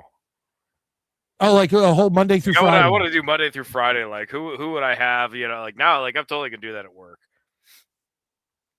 The L'Oreal product works good. You know what? Hey, Val, if you're happy with it, No, I'm happy. Maddie, over the next week or so, before my next Wayback Machine or before our next show, I'm gonna look up this product and just see like if there's any not testimonies or the before and afters, and I'll see if it looks different than GLH. Because GLH looked like just a can of hairspray with lacquer that you put over. It looks like what you would spray paint your fucking Boy Scout model car that you raced, or your box car. Your Pinewood Derby. Yeah, there it is. Thank you. I couldn't remember the name of it. No, but it's so weird, Maddie, because I feel like the people in that front row couldn't breathe, because I guarantee you there's some sort of stench to that. There's booze. I'm telling you, there's a lot. People have had a lot of martinis at 11:30 in the morning. They know what the deal is. Fair enough. Well, it's it's funny because like when I was in the police academy, we did this thing where we would invite people to come in and drink at like 10 o'clock. So we'd practice like DUI stuff. So like we'd literally have, we didn't know how much each person had to drink. Like some people would have like 1, others would have like 7. And we got them all rights and stuff, but it was a great way to test for DUIs. Guarantee you they plied them with booze like this too, for sure. I feel like you well, first off, I feel like anyone who's on an infomercial who's not like the host is getting some sort of compensation. Well, they're definitely getting compensated, and they probably have some kind of addiction. Because if that's your job, I don't know about that. Like, That's for sure. Like if that's your job, you're like, yeah, what are you doing this week? Oh, I'm doing a hair thing, Vegematic, pocket fisherman. Yeah, like you clearly are not holding down a 9 to 5 if you're scheduling your week around 3 infomercials. That's funny. I don't think you could survive just being an infomercial infomercial extra. Do a lot of research on like 90s infomercials in the world of it. There's got to be a book on it. Well, I've watched a few documentaries in the past on it, and I have a few other Ron Popeil products saved in my list of things that I could watch on a show like this. And some of them, like, once again, like I always wanted his pasta maker. It looked like it made great fresh homemade Some pasta. of the shit they had, you were like, you realize now that clearly like there's camera tricks and stuff, but it's like you're like, that looks amazing. Yeah. I mean, but then again, you do have that diamond in the rough, like the George Foreman grill, that's just amazing. Yeah, I've never heard anything bad about the George Foreman grill. Everybody I know loves their Foreman grill. Yeah. No, I agree with Michael that. Scott, who burned his foot on it. Yep. I look, when I wake up, I want to smell the crackling bacon. And who am I to judge? Exactly. I wake up with a dog's ass in my face every morning. That's got to be a lot worse than the smell of crackling bacon. The smell isn't there because I can't breathe through my nose anymore. That's why we bought some air filters. But it's so funny because my wife gets up before me, like almost without fail, when I know I have to like sleep in during the day. And I just roll over and Arrow, my brown dog who was right over there, she just has her she just stretches out. Like literally, like if my bed is this big, this part is mine. And you could feel like the mattress like slumps down from where I sleep. Who bought a Chia Pet? Come on now. I've never owned a Chia Pet, but I have seen them in many friends' houses in the 80s. I have also never owned it. And the funny thing is that there was one, I think it was, we were leading up to Christmas and we were at my grandmother's house. Maybe it was Thanksgiving. And the Chia Pet commercial came on. And this is probably late 80s. And she looks at the television and she goes, if someone bought me that piece of crap, I'd chuck it right out the window. Like, and suddenly Dad had to sneak a package back to the car. Yeah. your thing's on order, Nana. It's fine. The only Chia Pet I ever saw that I thought looked interesting was the Bob Ross one. I've seen that one, but like when I was a kid in the 80s, man, so many of my friends' parents had a Chia Pet. I was like, oh, I never understood the Chia Pet. At the time, remember they had the Chia Tree? Oh yeah, they had all of it. I feel like that makes more sense than to just have a random ceramic animal. Armadillo with fucking chia fucking armor, and you're like, what the fuck is this? But It was, I don't know what it was about all my friends' parents, but like I would say probably like 40% of them had a chia pet in the house. Wow, that's a pretty high number. I mean, shit, dude, we had sea monkeys when I was a kid too. Oh yeah, but sea monkeys, a kid could get himself out of the back of a comic book. Yeah, you just You're not going to go yourself to go buy it. Throw some water in there and you're gold. See, Rashad's there. There you go. Yeah, like it was a thing in the 80s. You just were like, yeah, I got this fucking chia pet, and it's my fuck. It's like, I mean, shit. In the 70s, people had pet rocks for fuck's sake. All these products have been improved on, still around. Companies bought them and still have them. No, I agree. In the documentary I watched about Ron Popeil, he ended up working for his father, who also made these kitchen gadgets, and then bought like the Vegematic and like the rights to that off his dad or something, created Ronco, which is Ron Popeil's thing. And then apparently Ronco went bankrupt, and then before the whole infomercial thing. So like, or whatever, the first company he had with the Vegematic and all that stuff went bankrupt. Then he went and bought all of the rights back from the bank to all these products and spent all this money to create the infomercials, and then made gangbuster millions. That's crazy, dude. Doing the infomercials. Hey, one of these nights, what we got to do is the 900 number commercials, like the 976s. Oh yeah. Oh man. Those the best part of those. I don't know why this was my favorite part of those, but they'd be like feeling lonely or whatever. But they'd always cut to you like in bed, tossing and turning because you couldn't sleep. Remember that part where it was like, you'd be like, call me now. We will definitely go do those. I will definitely. Yeah, I'll find some too. I'll go look for some. Hold on.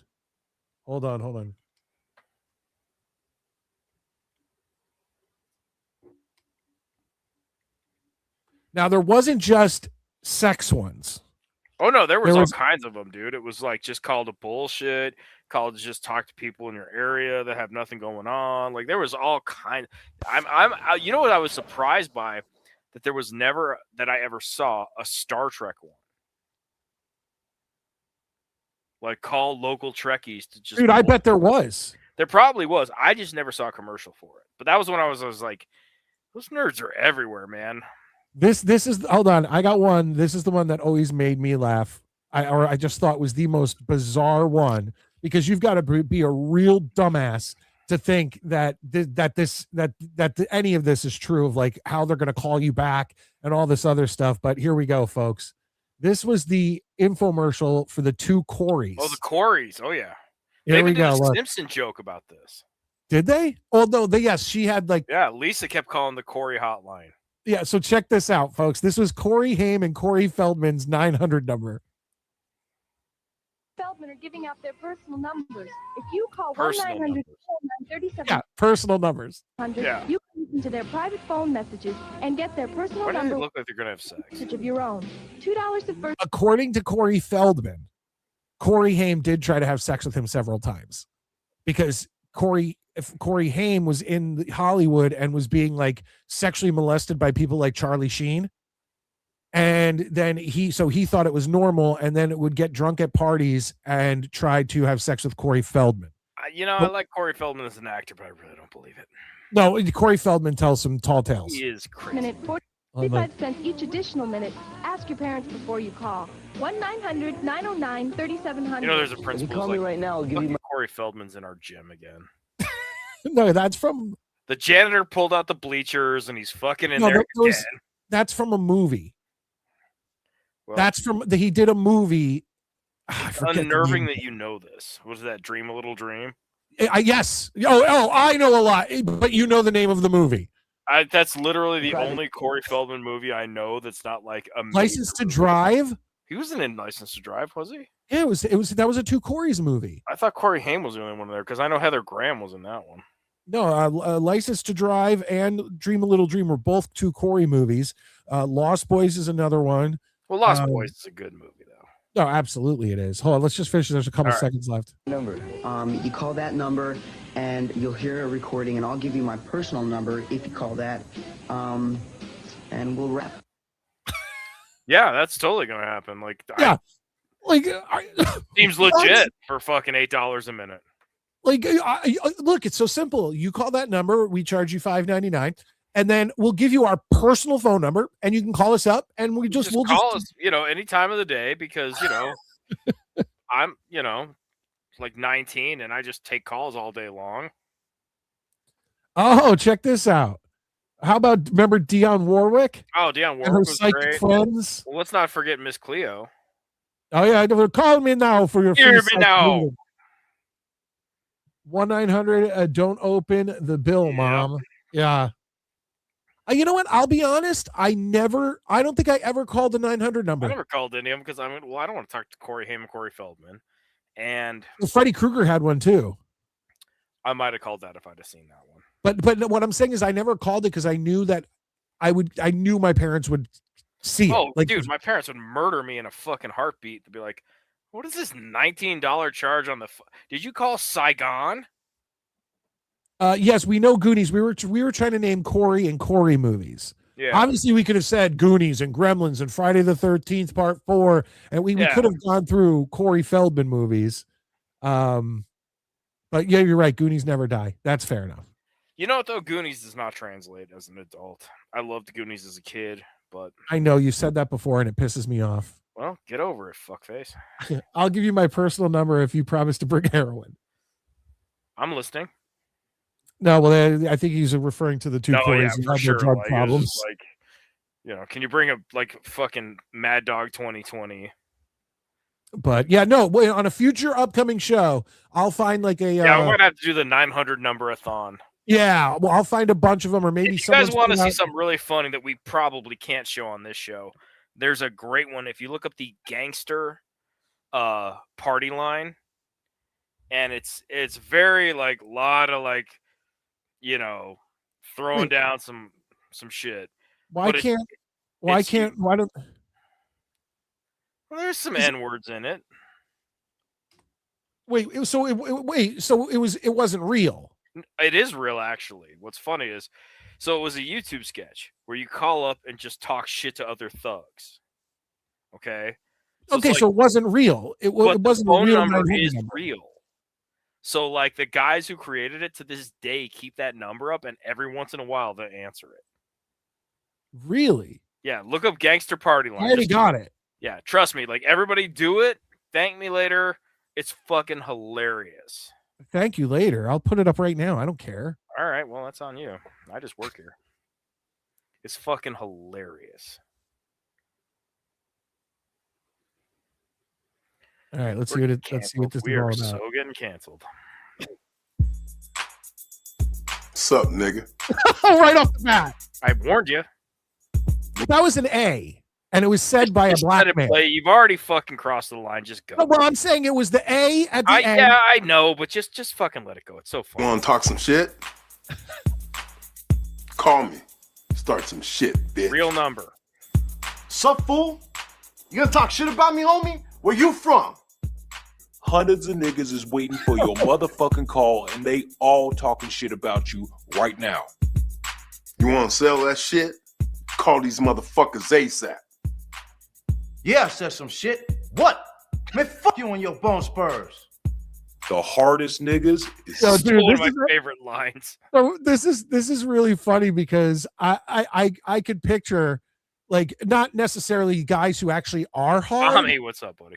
I could picture not necessarily guys who actually are hard, like gangsters, but people who think they're hard. Just let it go. Calling this number even better. Like just experience the whole thing. On your bone spurs. the hardest niggas is standing by, ready to pick up that phone.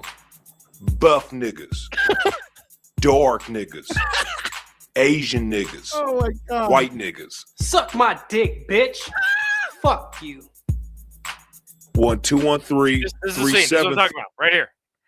Tossing and turning in the bed. Well, yeah, but this is what would be like call a sex line. Yeah, but just. But they're gonna call and talk shit for $4.99 a minute. All right, he wants to talk some shit. Just 34253. Just dial, nigga. I'll fuck you up. Valerie, you can still call. Deaf niggas, classic niggas, racist niggas, mystery niggas. That's my favorite one. Psycho niggas. Look at this guy. dog niggas, Oh, that's so funny. Jewish niggas. You got some motherfucking nerds calling me out Shabbat on some little bullshit ass nigga. Better calm that shit down and come around here and show me some fucking respect before me and my Jewish niggas come up here and beat your ass, nigga. Off top. Niggas is talking shit. Call now. $4.99 per minute. So the funny thing is, the Jewish guy, the dude who did the Jewish one, made that up at the audition, and they were like, "You're a fucking genius." Like all these guys, like they've all, I guess they've all stayed in. Yeah, it is a California one, and they've all stayed in touch. They've all been buddies. Like if you look it up, there's like all these like follow-ups and stuff. But that, like, literally, they have time where they'll just film themselves answering it and talking shit to people. It's fucking hilarious. Should I call it? Well, you're probably just gonna get a voicemail right now. Well, I would still like to know what the voicemail says. If you want to, I mean, I don't know. It's only Fuck it, let's fucking. call it. This will be the last thing we do, and then we'll call it a night. 3, 7, 3, 4. But yeah, so you're all welcome for that. By the way, anytime anybody says anything about bone spurs, all I can think of is, man, fuck you and your bone spurs. All right, here we go. Just so apropos of nothing.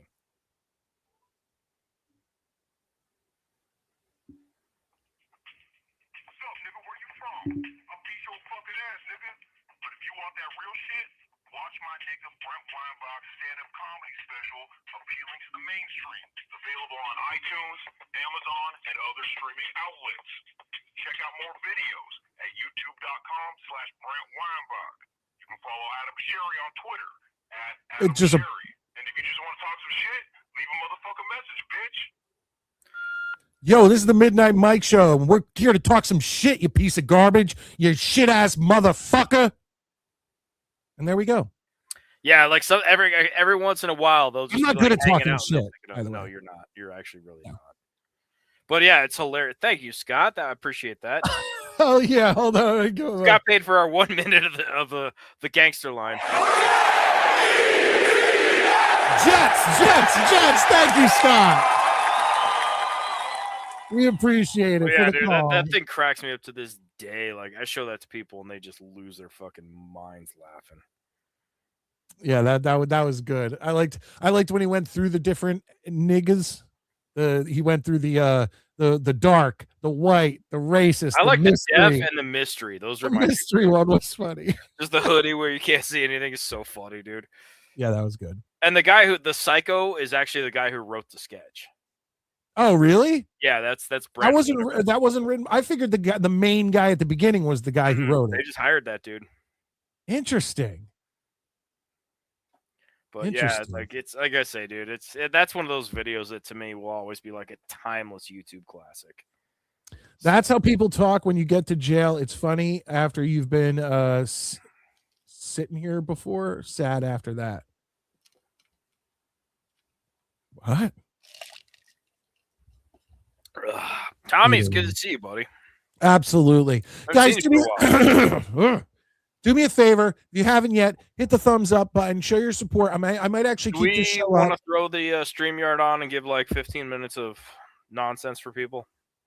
You mean 15 minutes of Beast? No. Because that's who's gonna be the first person to call. Well, I know that'll be the first person, but that doesn't mean it's be the first person we have to answer. But, if we want to throw it up, just to have a couple people call in. If not, I mean, I don't care, dude. I'm fucking off tomorrow until, shit, I don't have to go back to work for 25 hours. So, yeah, I agree, Scott. Like, I would have really liked to see Dave Chappelle's take on that. There you go. Gee, I wonder who will be calling in. TV's Doug Dusto says, starting a 900 line with Beast on the other end. Why? He's on every Jet show. You could just talk to him there. Yeah, that's fast. And what's it going to be? Is it going to be Beast just quoting Andrew Dice Clay? Yeah, I know, dude. All right, the link is in the chat for anyone who wants to call in. Tommy, if you want to call in, do so, bud. I know you popped the other day or when you went off for a while, and I brought him on and just had this as... I actually want that to be my like fucking screensaver wallpaper. You got to send that to me. Like, send it to my email. I might just make that like my wallpaper. All right. All I ask, for those of you who stuck around, is to hit that thumbs up and subscribe if you're new. Yeah, because, hit ladies and thumbs up, gentlemen, guys. tonight has been actually a really fun show in the doldrums of fucking Well, nothing. Maddie, I'm telling you, this is what the Wayback Machine is going to be. We're going to talk 80s and 90s crap, and then we'll watch something here and there. And then, like I said, the next time we do it, I'm definitely getting a compilation or getting a bunch of 900 numbers. Yeah, and we're gonna, for sure. But like I say, guys, I hope you guys had I had way more fun than I thought I would tonight.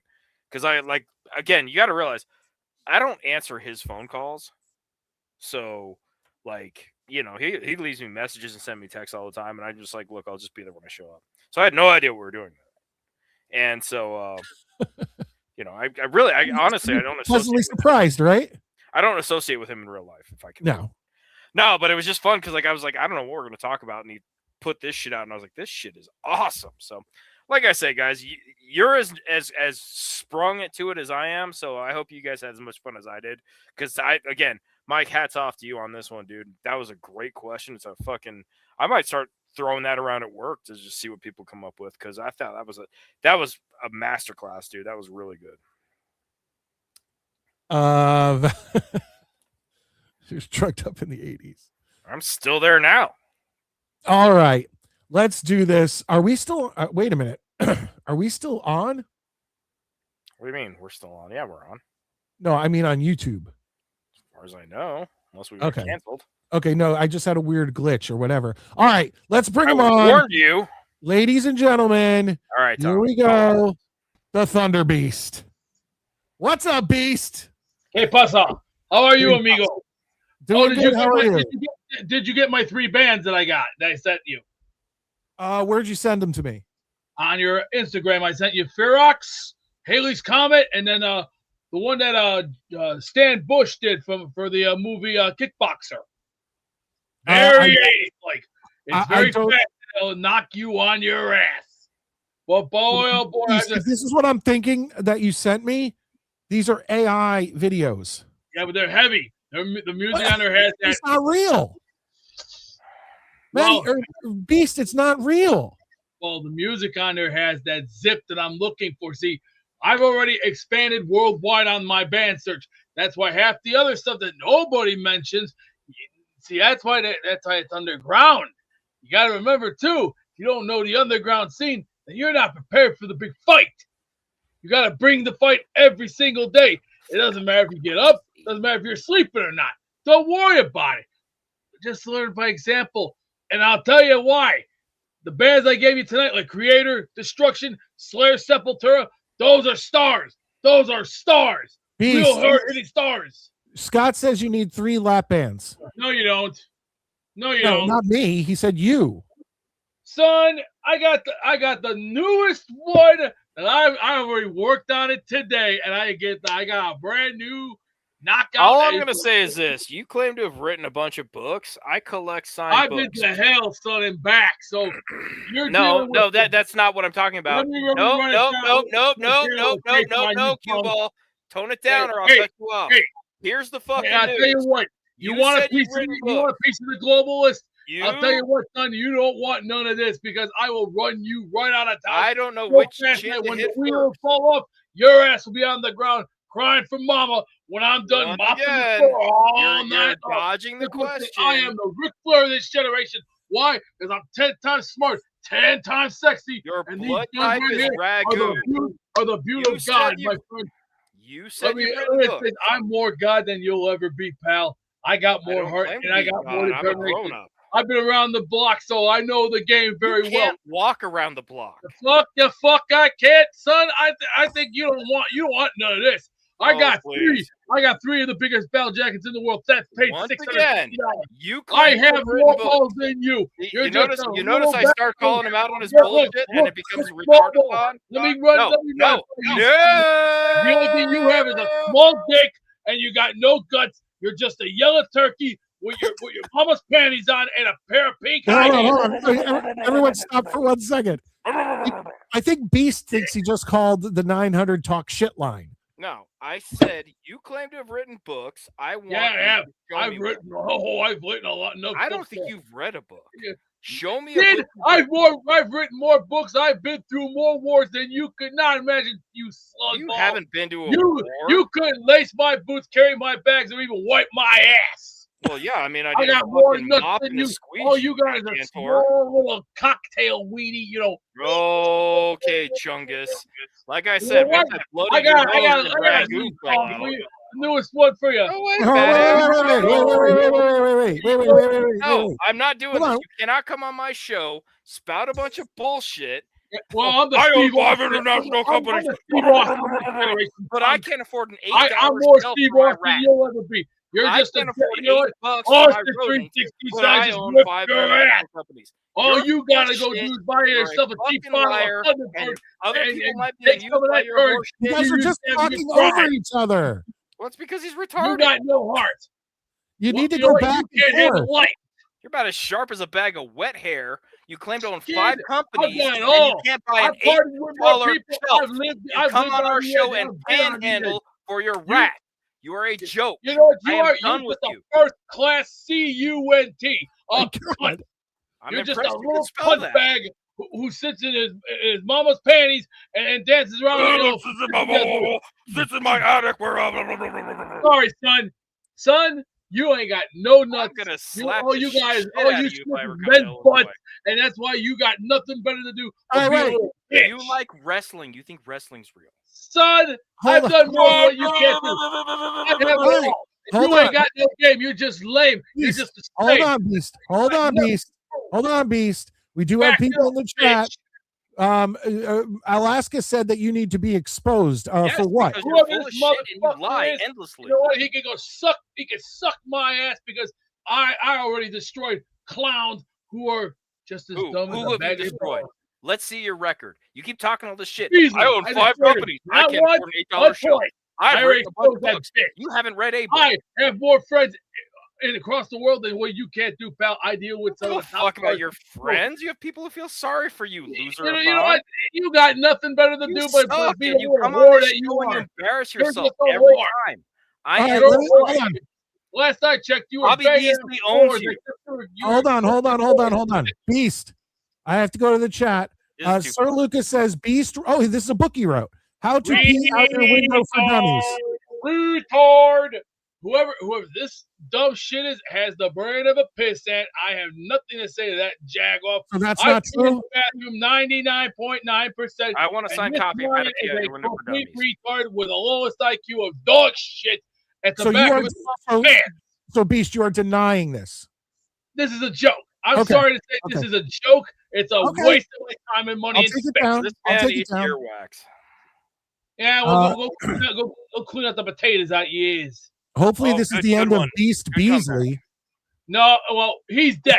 He Is does that your not last exist. name? He is dead. He does not exist. You know what? Bobby Beasley He can is come on in- the show anytime he No, wants. fuck him. I already exposed him. Not Bobby once, Beasley but makes twice. you look Yeah, so yeah, I bad. bet you suck his dick. I bet you suck his dick so hard that when you gargle, you like to go. Oh my God! Look at the arm fat on Pro Yeah, Wrestling. yeah, that's why you're a flake. That's why you're All a right, flake.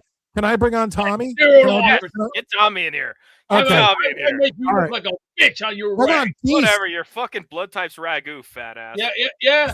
Go check your tampons while you're at it, tampon Tim. All right, here we go. Again, not your material, but nice one. Here we go. This is a friend to all of us, so let's all be respectful. All right. Real quick, Scott says Beast is talking a lot about man sex and weenies. Look at those sausage fingers. So you know what? So what, you little God, cunt? I bet you Who sweat cares? bacon grease. Who cares? Who I cares bet about you you? sweat bacon grease. Oh, apparently he wants me to ask you about Windowgate and ask him why he said the N-word. Oh, that's fake. That's all fake. We all I did know see that video of you eating all your boogers. That was I funny. got nothing to say to that. That slimy little scoundrel. Why don't he go wipe his mama's ass while he's at it and use that cheap toilet paper that he got from the Dollar Tree? While I'm a man's man who goes to Costco and gets the real toilet paper. You're just a bunch of little bitches with your little. Okay. With your little I'm a fat- man's man. Okay, who let's goes bring to- on Tommy, an OG Jets fan. He's a friend to us all. Tommy's my man. Hi, Tommy, are you there? Tommy, how are you, buddy? Gentlemen, Yeah, did how you are really you? want to join this Oh, this is circus? the best. I want to join. love I my want to job. join. Can you guys hear me okay? Yeah, you're Yeah, doing we can good. hear you. You're coming through good. Okay. I just got these new headphones for $7. So if they're working well, that's what's up. Like as long as you can hear me, you can hear can me, hear you. okay? All right. Beast, what's up? Maddie, Mike, thank you for welcoming me into your show. Beast, calm down a little bit. Beast, how you doing tonight? All right? I just had a bunch of chicken and fries tonight, and I have to put people in check. It's like a game of hockey. When you play hockey, you gotta play hard. But listen, Beast. Get up the court. Listen, Beast. I've been watching for the past few minutes. You don't want to be, you don't want to be like Maddie's the show, man. Maddie's part of Mike. This is the show. We're not shitting on our own people, man. Right up the fire. We love our own people. No, we love our own people, Beast. There's no reason to shit on Maddie. Maddie is Midnite Mike's #1 host. Like that's his boy. Like that's his friend. And I can see how you guys can. Kind of retaliate and hate each other a little bit because I could see a little resemblance of like brotherhood. Like it could be like a younger, older brother, like in a way. But Beast, it's like you need to calm down, dude. Like just relax. We're here to have like Jets points. We're here to love each other. We're trying to boost each other up, man. That's what brings this community together. Alaska said that actually Beast sent him his old toilet today, and it was really stinky. Oh, police! This is another front of. That's not true. Also, why do people write? Beast, why do so many people write things that aren't true? Because they're fake. That's why half the bitches out here who Kettle, don't check their tampon, they must either forgot to check their period, that they know they're bleeding from their asshole because they can't check their tampon. That's either not worthy and not hard enough. That's why they're soft. Midnite Mike and Maddie. Do you guys know what happened to me on the Mr. Jake Asman show? No, man, what happened? I got defeated by Mr. Dave Briga. And so was it like I give him a game show. Yeah, well, it's like he does the Asmaniac tournament. It's like a March Madness bracket. And I wish I could have called in more and did like a couple skits. But Mr. Dave Briga, I think he calls into your guys' show. He's an OG, like he's a cowboy, Mr. Briga. He beat me. It's all good though. He has so many people on that thing, and out of 64 total people, I know maybe I've spoken to probably like 5 to 10 of them, and then I know of maybe 20 of them. When I looked at that bracket, like at some point at the end of last week, I was like, I don't know who these, because I haven't been watching Jake a lot because I've fallen into so many other rabbit holes on YouTube. Dude, that for me, like I just paid like $3,500 for this supercomputer and barely fucking used it. Like we've been doing so much shit. Like I haven't gamed nothing. You're not trustworthy. Scott says that Beast doesn't have a toilet. He has a bucket and a window. Okay, no, that's fake. That's fake, right, Beast? That's fake. Now you really want to turn it up? How about I got a brand new hit that'll knock you right on your ass. And I bet you wrote it yourself. Let's go. Roll, roll, roll your cunt gently down my brick. Mary, Mary, Mary, Mary. Life is such a sucker dick. Dude, you're so fat. You're so fat. You wake up in sections. Yeah, you know what's wrong with you? I bet you didn't write this one. Go for it. You sure like singing. That makes no sense. You are literally Good boy. I can beat hold on, Maddie.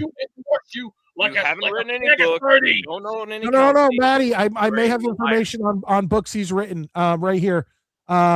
He says Beast wrote "Waiting for Beasley," a novel about a young boy in Chicago. That is Beast, you have to let me. I want to get Sir Luca a membership just for this one. It says Beast wrote "Waiting for Beasley," a novel about a young boy in Chicago coming of age in the '80s gay wrestling culture. It's a semi-autobiography.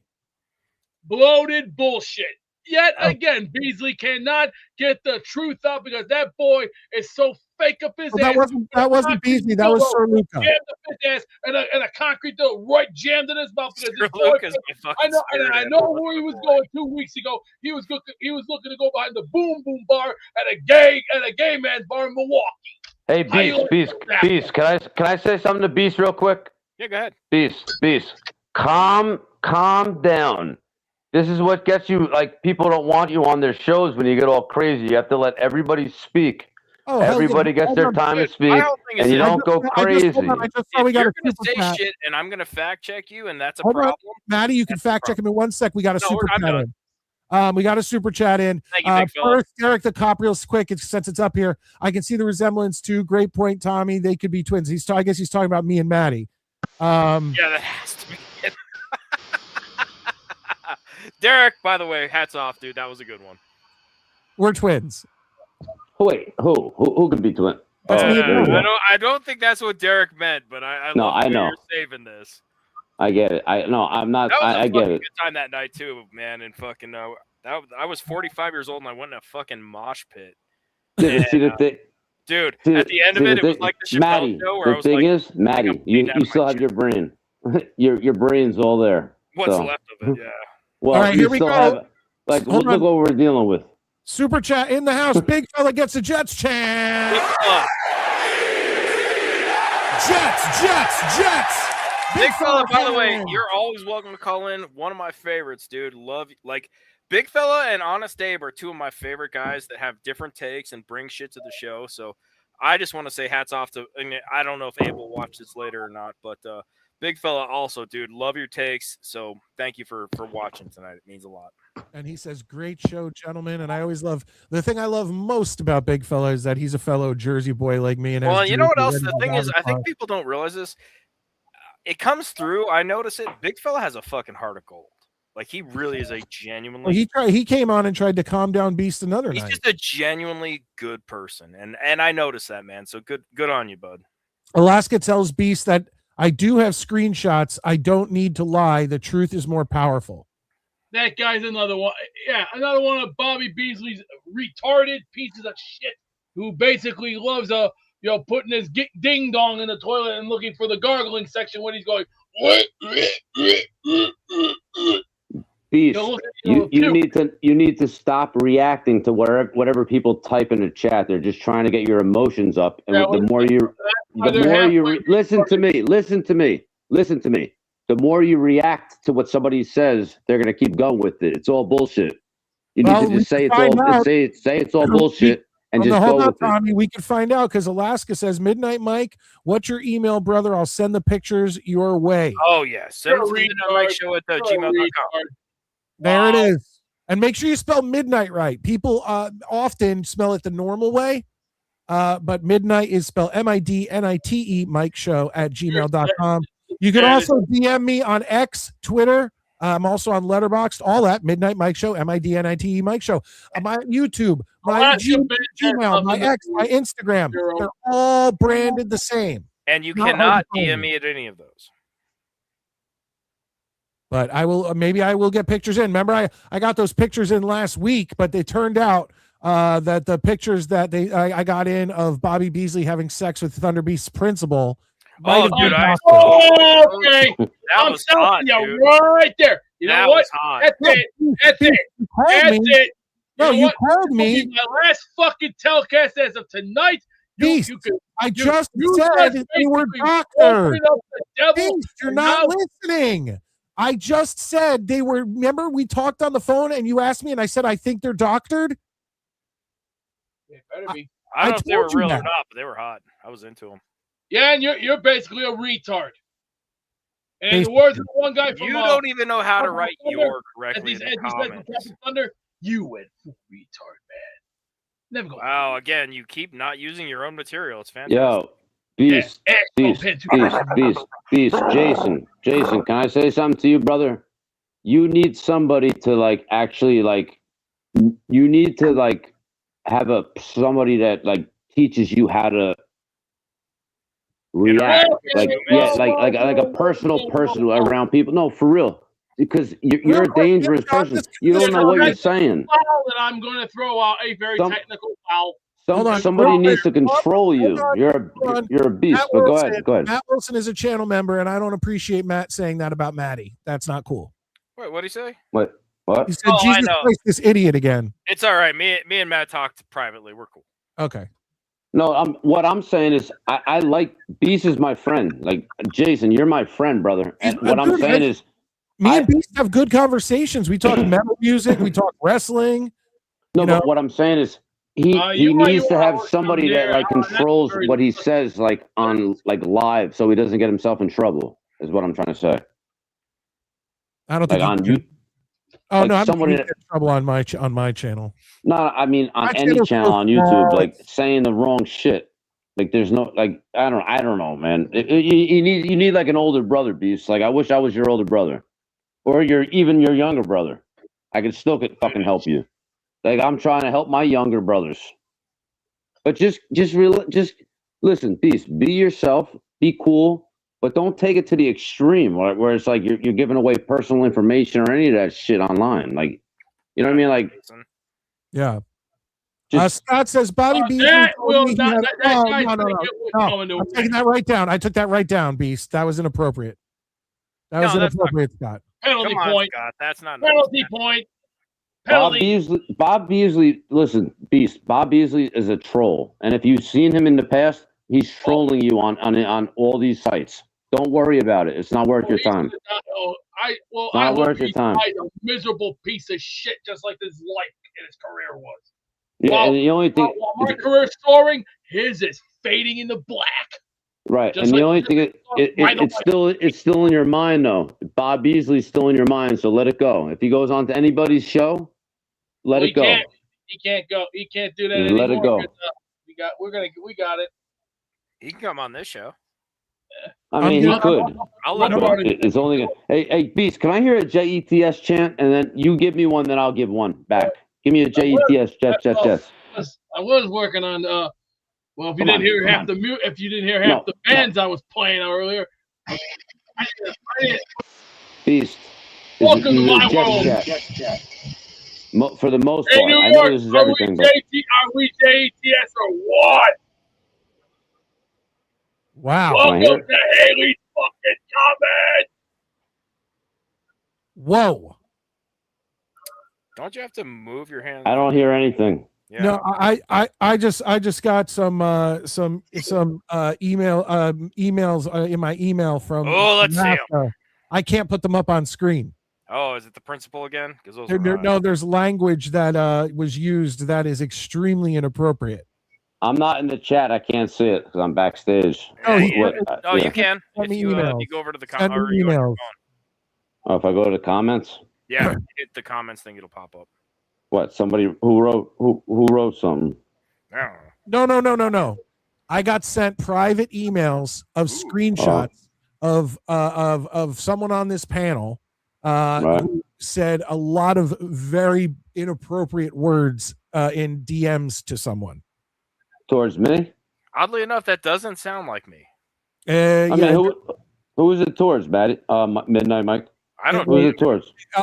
Now I'd have to make sure that this is legitimate, but they come from Beastbreaker to someone else, and we're talking some of the most foul language that I've seen in a long time. But once again, things can be doctored, so I'd have to look into this. Is anybody shitting on me right now? That's what I'm asking. No. You're one of the OGs, man. Nobody touches you. No, I'm not an OG. I'm far from an OG. I'm an OG You're one in of my. our I'm an Maddie. I'm an OG, right? In my era, in '85. Tommy, you're one of mine. Okay, you're Legion of Zoom. Nobody touches. Hell yeah. Scott wants to know if Beast has ever been married. I've had a few problems with a few girls lately, but lately I can't get any looks because today's world is a mess. Yes But that's- or yeah, no? it's yes or no. Have you ever been married? No, I've been lied to and I've been humiliated. So Lucas says Beast got a divorce from his left hand. I don't understand what that means. I got a divorce from mine too. I can't say What a retard. Hey, Beast, in today's times, Beast, you got to use that word very minimal. That R word. I refuse to take it. cower from that word, and I'll tell you why. Here's the thing: it's the context. I would never call anybody who had special needs that word. I have volunteered at the Special Olympics, but if you're wearing a fucking fanny pack across your chest like Chewbacca with your chest waxed, you're fucking retarded. So I would never use that as an insult to somebody who actually could take it in a way that would hurt them, and I would never say that. Maddie, I'll say this thing. I know Mike. Mike, let me say one thing. I know it's Midnight Mike. It's your show. But let me say one thing. Maddie, to what you just said, I've dealt with so many like effed up people and people that are like, like down in like my dad lives in Asbury Park, so we get a lot of the okay. there, all that. Say no more, okay. Asbury Park. And I grew up like so. I am, and I'm confident of what I am in. So, like, if a man wants to hit on me, I don't get like as I was like when I was a young man. I would get angry. I would get pissed off. Like I want women. Like now, gay, it's like if a man hits on me, if a man hits on me, it's like I'm like I don't go that way, but I find it very. I appreciate I find it. Yeah, it's like a hell of a compliment that you tried to hit on me instead of getting angry with it. You know what I mean? Like. It's a whole different lifestyle. Like that's that's how I grew into the man. The important thing. Say it again. It's so much more important about the context. It's not the word; it's the way it's used. I mean, Jesus Christ, man. I mean, Agatha Christie wrote a book using the N-word as a fucking title. Back then, that was accepted. I understand why you would change it now, but at the same time, it wasn't meant in a racial thing. It was just the way things worked. So, Maddie, how old are you? I'll be 48 in May. 48. All right, I'm 40. I'll be 41. So you're like 7 years older than me. So like, you shouldn't have done that. No. What I'm saying is we're in the same type of era where it's like things have changed drastically with the gay the parts with gay things and all this shit has changed in our lifetime. Like how it's acceptable, it's not acceptable. Like AIDS, all the bullshit. It all happened. See you, Alaska. No, and that's the thing. Like, well, it's like I tell people, okay, out here, okay, I live in Denver, right? Denver? Yeah, I live in Denver, Colorado. So if I'm sitting at like a subway stop in New York and say, like, let's pretend you're a Giants fan, okay? You and me see each other every day on our way to work because we take the same train, right? And I see you're wearing a Giants hat, I'm wearing a Jets hat, and they're playing this weekend. And you're like, hey, man, my Giants are going to kick your ass this weekend. Like, there's no fucking way, dude. He's like, $20? And I'd say, all right, asshole, you're on. You wouldn't get upset by that because that's how people talk. I'm not calling you an asshole. Like, I'm like, all right, smart guy. Out here, because there's a difference, like if I said that shit to somebody out here, they'd be like, why are you calling me an asshole? You know what I mean? So it's a cultural and it's a contextual thing. But like back home, like I say, it'd be like, all right, asshole, you got to bet. And we'd laugh. And where do you live, Maddie? Where are you at? I'm in Denver right now. Okay, so I don't even see. I never even been out to the West Coast. So like you're saying something to me like that's new. I don't even know about that. Like you're teaching something to me new today. Like I say, they'd be like, "Well, why would you say that?" And it's like, dude, you're not understanding. It's a cultural difference. But contextually, me calling you an asshole just means, all right, dude, all right, smart guy, like jerk off, like fuck around. Yeah.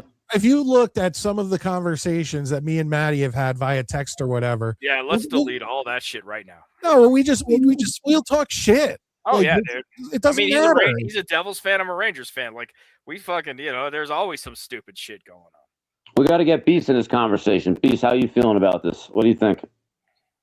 I'm just thinking about I'm just reading some stuff, trying to find something to keep my mind entertained because it's like right now. Trying to cool off because I'm a little too spicy right now.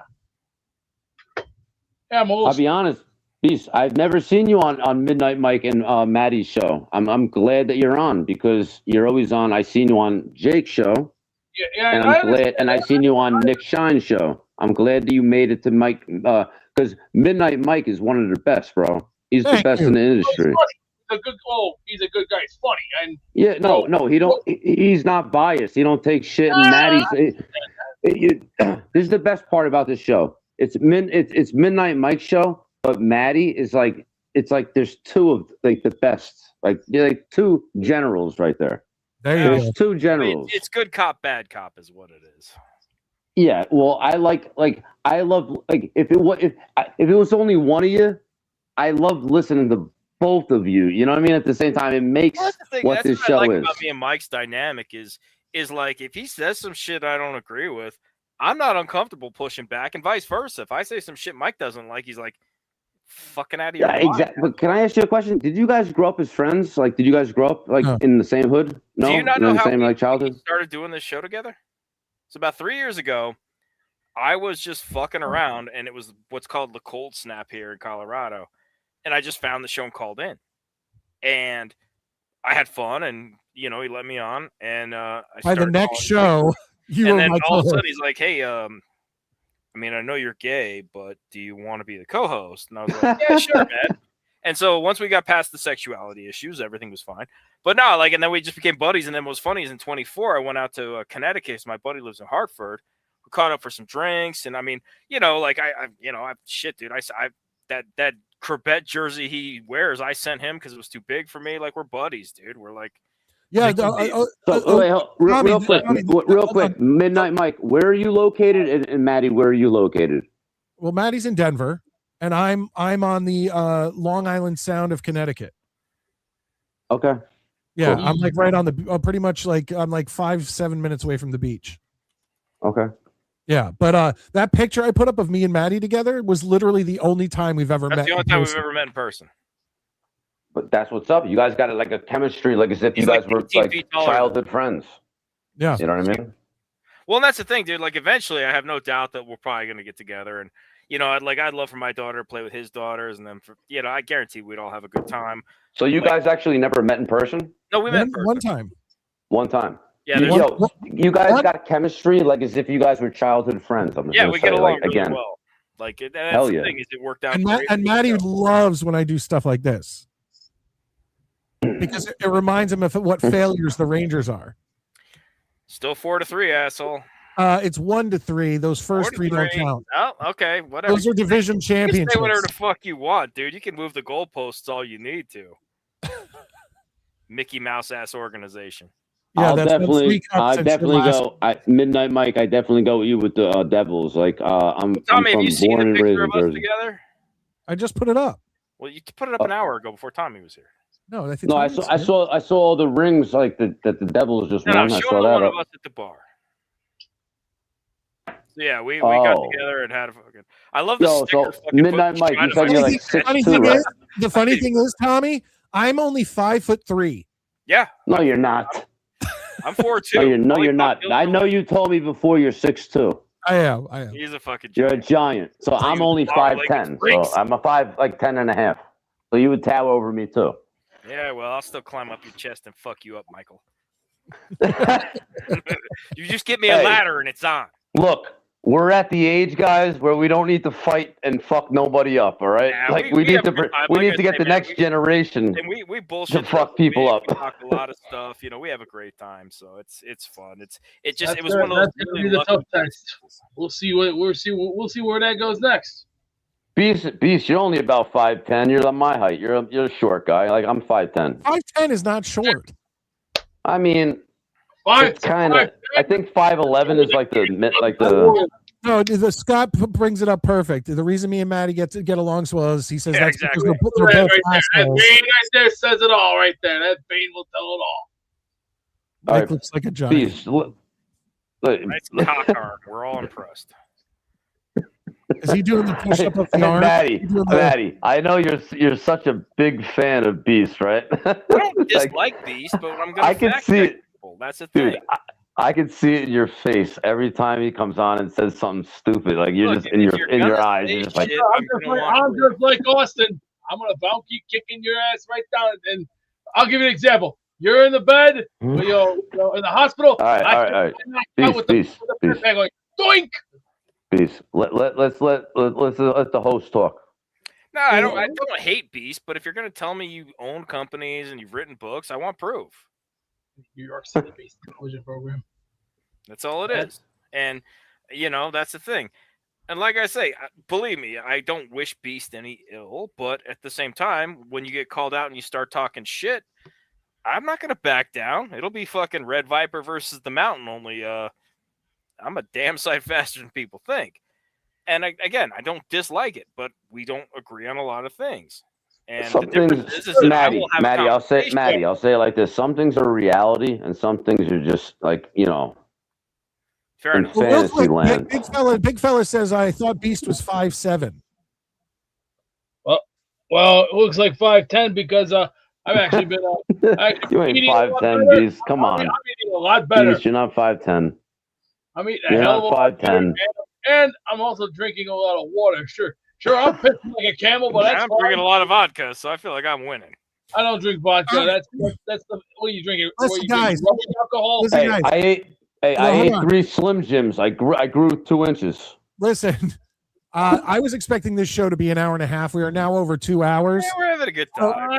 So I'm going to start letting people go. Tommy, thank you so much for calling Mike, in. gotta I get up. appreciate it. Tommy, appreciate you. bless. Brother. Missed you lately. Mikey, Maddie, Beast, you guys have a great night, okay? Thank Good, you for pal. having me. Call in Saturday if you got time. Definitely. JETS, Jets. Let's go, guys. God bless. There we go. Absolutely. Thank you. And now we're down to the Beast and Maddie. Beast and Maddie, is there anything else that you, Beast, Maddie claims you didn't write any books. You claim you did. I've already wrote books on I'm pain, saying prove it. screaming for your last life. Prove I don't it. think you know anything about the 7 gates of hell or the 8 circles of hell. Prove it. Prove it. Prove it. Kid, I want to take you to a world called Dante's Inferno. Bitch, you've never The read scariest Dante's scariest Inferno. I place read on that book earth. when I was 18. You would not survive Dante's Inferno, not even within first 5 minutes. You would be Oh my dead. god, you don't know the first fucking thing about the fucking circles of hell, Chubbs. Look, I've read, see, bands I like guarantee you, the minute we even got into Arizona, it would smell like bacon. I follow the roads. I follow the roads where these bands have gone. I talking about bands, I'm talking about literature. On every one of my Look, jackets. you say you've written books. You Prove don't it. got Show me a book. no heart Show and you me got a no book you've written. Show me a You book you've written. can't Show me a book you've written, handle banana life. hands. Show me a You book you've can't written. handle life.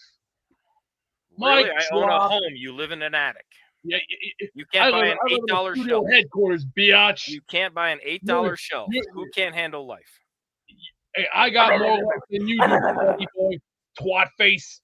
Dude, I'd beat you like we were married. Get the fuck out. Kid, I will mop the floor with you and make you my Beat you bitch. like I gave you my last name. I will make you my bitch. I would bleed you so all the ragu fell Kid, all over the floor. I will make you my bitch, and you know what? You got nothing but the 7-year itch that's in your pants.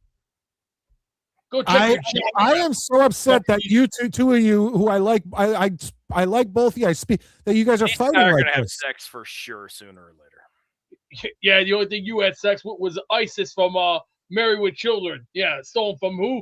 Bud Bundy. Again, not your material, but keep going. Well, like Samuel Jackson said before. You're a late Have you ever heard of Ezekiel 25:17? The path of That's the righteous Pulp Fiction. man It's a fake is verse. loaded with the Fake. sentence of the Not selfish, real, not real. tyranny You're of evil retarded, men. and you're stupid, and you're What being think dumb. indeed, And no one Wait a like minute, you what is live in a His fucking name is attic. good What is Lord. this? Shepherds the He's weak quoting through Pulp the valley Fiction. of darkness. Maybe. For he is truly his brother's keeper and the finder of lost children. And I will strike down upon thee with You will great strike down a vengeance, moons over my furious hammy anger. platter and Those who attempt to poison and destroy my brothers. And you will know my name is the Lord when I lay my goddamn See, like this is what I'm talking on about. you. I want any kind of proof, and I just get fucking plagiarism. You ain't got shit. Beast, did you write the book Pegging a Secret History? I'm sorry, this guy is a retard with a low IQ of toilet paper at the nearby construction Is site. that like a hardware, is that like a Really? hard, Yeah, is that like a hardware book?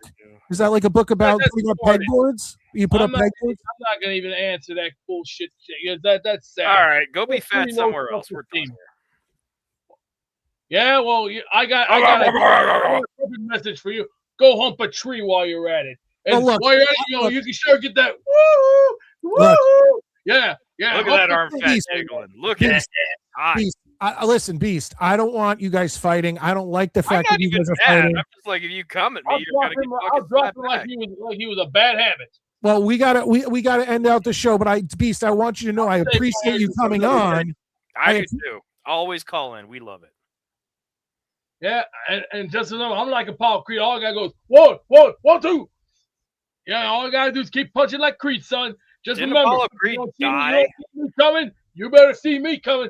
It's Didn't going, yeah, Apollo Creed get killed by Russian Hey, if Drago? you're Apollo Creed, if he's Drago? Yeah, I'm Russian, dude. Yeah, good. I must break So, you.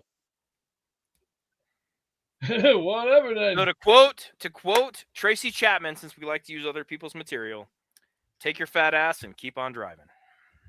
And I know what you can do. You can take your fat ass down to the nearest gay man's bar near Muskogee somewhere. Man, you really landed that. The delivery was fucking amazing. Okay, well let's end this tonight. Maybe next time Beast comes on, we can all be a little more polite.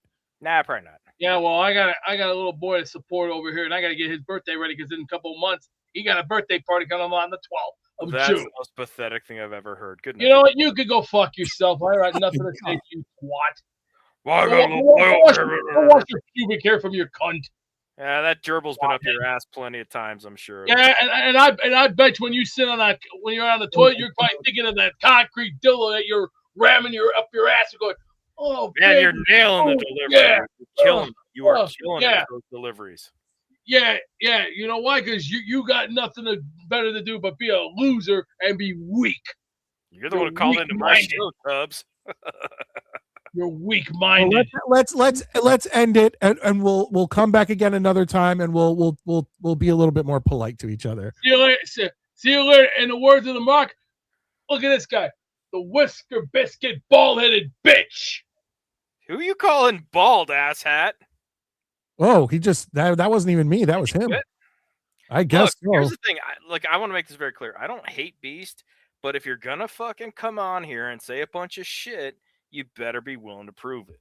I'm sorry, but well, I think Beast was upset with how you came at him, but you are correct when you asked him and you said, "Hey, Beast, I started with show me a book you've written or let's prove, prove a book, whatever." And then it became and that's the thing. If you're gonna clap at me, dude, if you want to play reindeer games, get your coat, motherfucker. We'll go to the North Pole. I hope he calls back. I don't hate Beast. If I saw Beast in real life, unless he swung at me, I wouldn't fucking go at him. But the fact, I think we would all be friends if we. No, but the fact is, you can't call up here and tell me that you own 5 international companies, you've written 12 books or whatever nonsense, but you have to panhandle on my fucking show for an $8 shelf for your rodent. I'm not having it. Okay, sorry. This is how you encourage foolishness and fucking misbehavior. And if you don't like it, boo fucking who. Well, Maddie, I'll tell you what. I will say this. I think you and Beast going at each other was YouTube gold. I think that we will probably have sex at each other, not with each other, but eventually at each other. On each other? Whatever it counts. I mean, like I said, here's the thing. I don't dislike Beast. I don't. I think that Beast just tries to get away with stuff, and I wish him nothing but the best. But again, personal attacks will be met with personal attacks. Big fella, appreciate that, brother. That said, guys, I had a blast tonight. I'm not even gonna lie. I had so much fucking fun tonight. Like, for real. I had so much fucking fun. Tommy, it was great to hear from you. I feel like we had some new commentators in here. Alaska, I don't think I've seen him before. I might be wrong. But that said, and Maddie, what I'm gonna do is also with this show, when I do these shows, I am going to hopefully by tomorrow afternoon, the first comment below this will be the timestamps of everything we did tonight. So yeah, that I would leave this one open. I will. When I decided to start doing Wayback Machines, like Wayback Machines they're good. I think they show people basically how dumb I am, if nothing else. Or how more well-rounded we are than just talking Jets. Right, and that's the thing and then, like I said, we have a good time. Big fella, by the way, do call in sometime, brother. Like I say, I think you're a fucking hell of a good person, so I want to always give you points on that. Scott, I wish you could call in. I don't know what's going on with he only calls into Dano. He doesn't call into our show because is that what it is? You call into Dano? You think Dano's better than me? But no, Scott, I'd love to have you jump in, dude. Guys, Rashad's gonna be our token black friend. I didn't even know Rashad was black, but that's cool. I mean, you can't really tell via text. I'll be like, damn, Rashad, there's a lot of bass in your text. I figured it out. But no, Rashad's one of my favorites. We talk gaming. By the way, those of you that don't, I'm on Twitter and Instagram. You can find me. If you find me on Twitter, it's at Matty Jets. On Instagram, find Mike and it's Matthew, or it's Yossarian27. Love talking to you guys. You guys are great. That said, I'm gonna pour myself another drink and get ready to start my diet tomorrow. So it's gonna be like that scene in Interview with the Vampire where he's like, "Have you said your goodbyes to the vodka?" Well, I made the mistake of not getting a drink before the show. So you should have bounced. Well, I could have handled it for a minute. I'm gonna go out now at 11:20 at night and have a drink. Look, if you can't work with a hangover, you can't call yourself a man. I never get hangovers because I don't drink like sweet. The only thing that ever gives me hangovers is like if I drink something like sweet, like mixed drinks or like the Mike's Hard Lemonades or the Twisted Teas or things like that. I'm a vodka drinker. If I just drink vodka or whiskey or beer, I'm not going to get a hangover. Right. No, I mean, I really don't get them too much either. But Scott, dude, I would love it. You know what? If we go to a Rockies game together, we'll get some video footage for the show for sure. All right, Maddie. Well, have a good night, buddy. I got to go have my drink. Saturday, and I hope everybody stays safe and has a great rest of your week. Hell yeah. All right, ladies and gentlemen. Well, that was the Wayback Machine here on the Midnite Mike Show. And once again, I'm going to have more Wayback Machines. We're going to talk 80s, 90s, pop culture, horror, music, all of that great stuff. And then, of course, we will still have our Saturday night flagship New York Jets show. We will still have Monday night shows for the New York Jets when it applies. It didn't apply tonight. There was nothing. I'm not going to, like I said at the top of the show, I'm not going to sit here and talk for an hour and a half to 2 hours about the Jets working out Drew Aller from Penn State. I'm not going to do that. I just told you they did it, okay? And you've seen it on other shows. So why not do something different? The Midnite Mike Show is always supposed to be a variety show, always supposed to be something different. And I appreciate all of you sent in super chats, all of you who have come on the show tonight and joined in and all that stuff. But I really all the comments, all the support. This is the Midnite Mike Show, Wayback Machine. 80s and 90s returned from the dead. And we'll be back Saturday night, 9 p.m. Eastern Standard Time. And hey, who knows? Maybe I'll be back with another Wayback Machine. You never know when I'm going to do these. I am Midnite Mike, and I can't wait to see you guys next time. I'm going to go through some of these comments as this song ends out and see what you guys are saying. But I hope you liked it. Hit the like button, subscribe, and all that. Have a good one, everybody.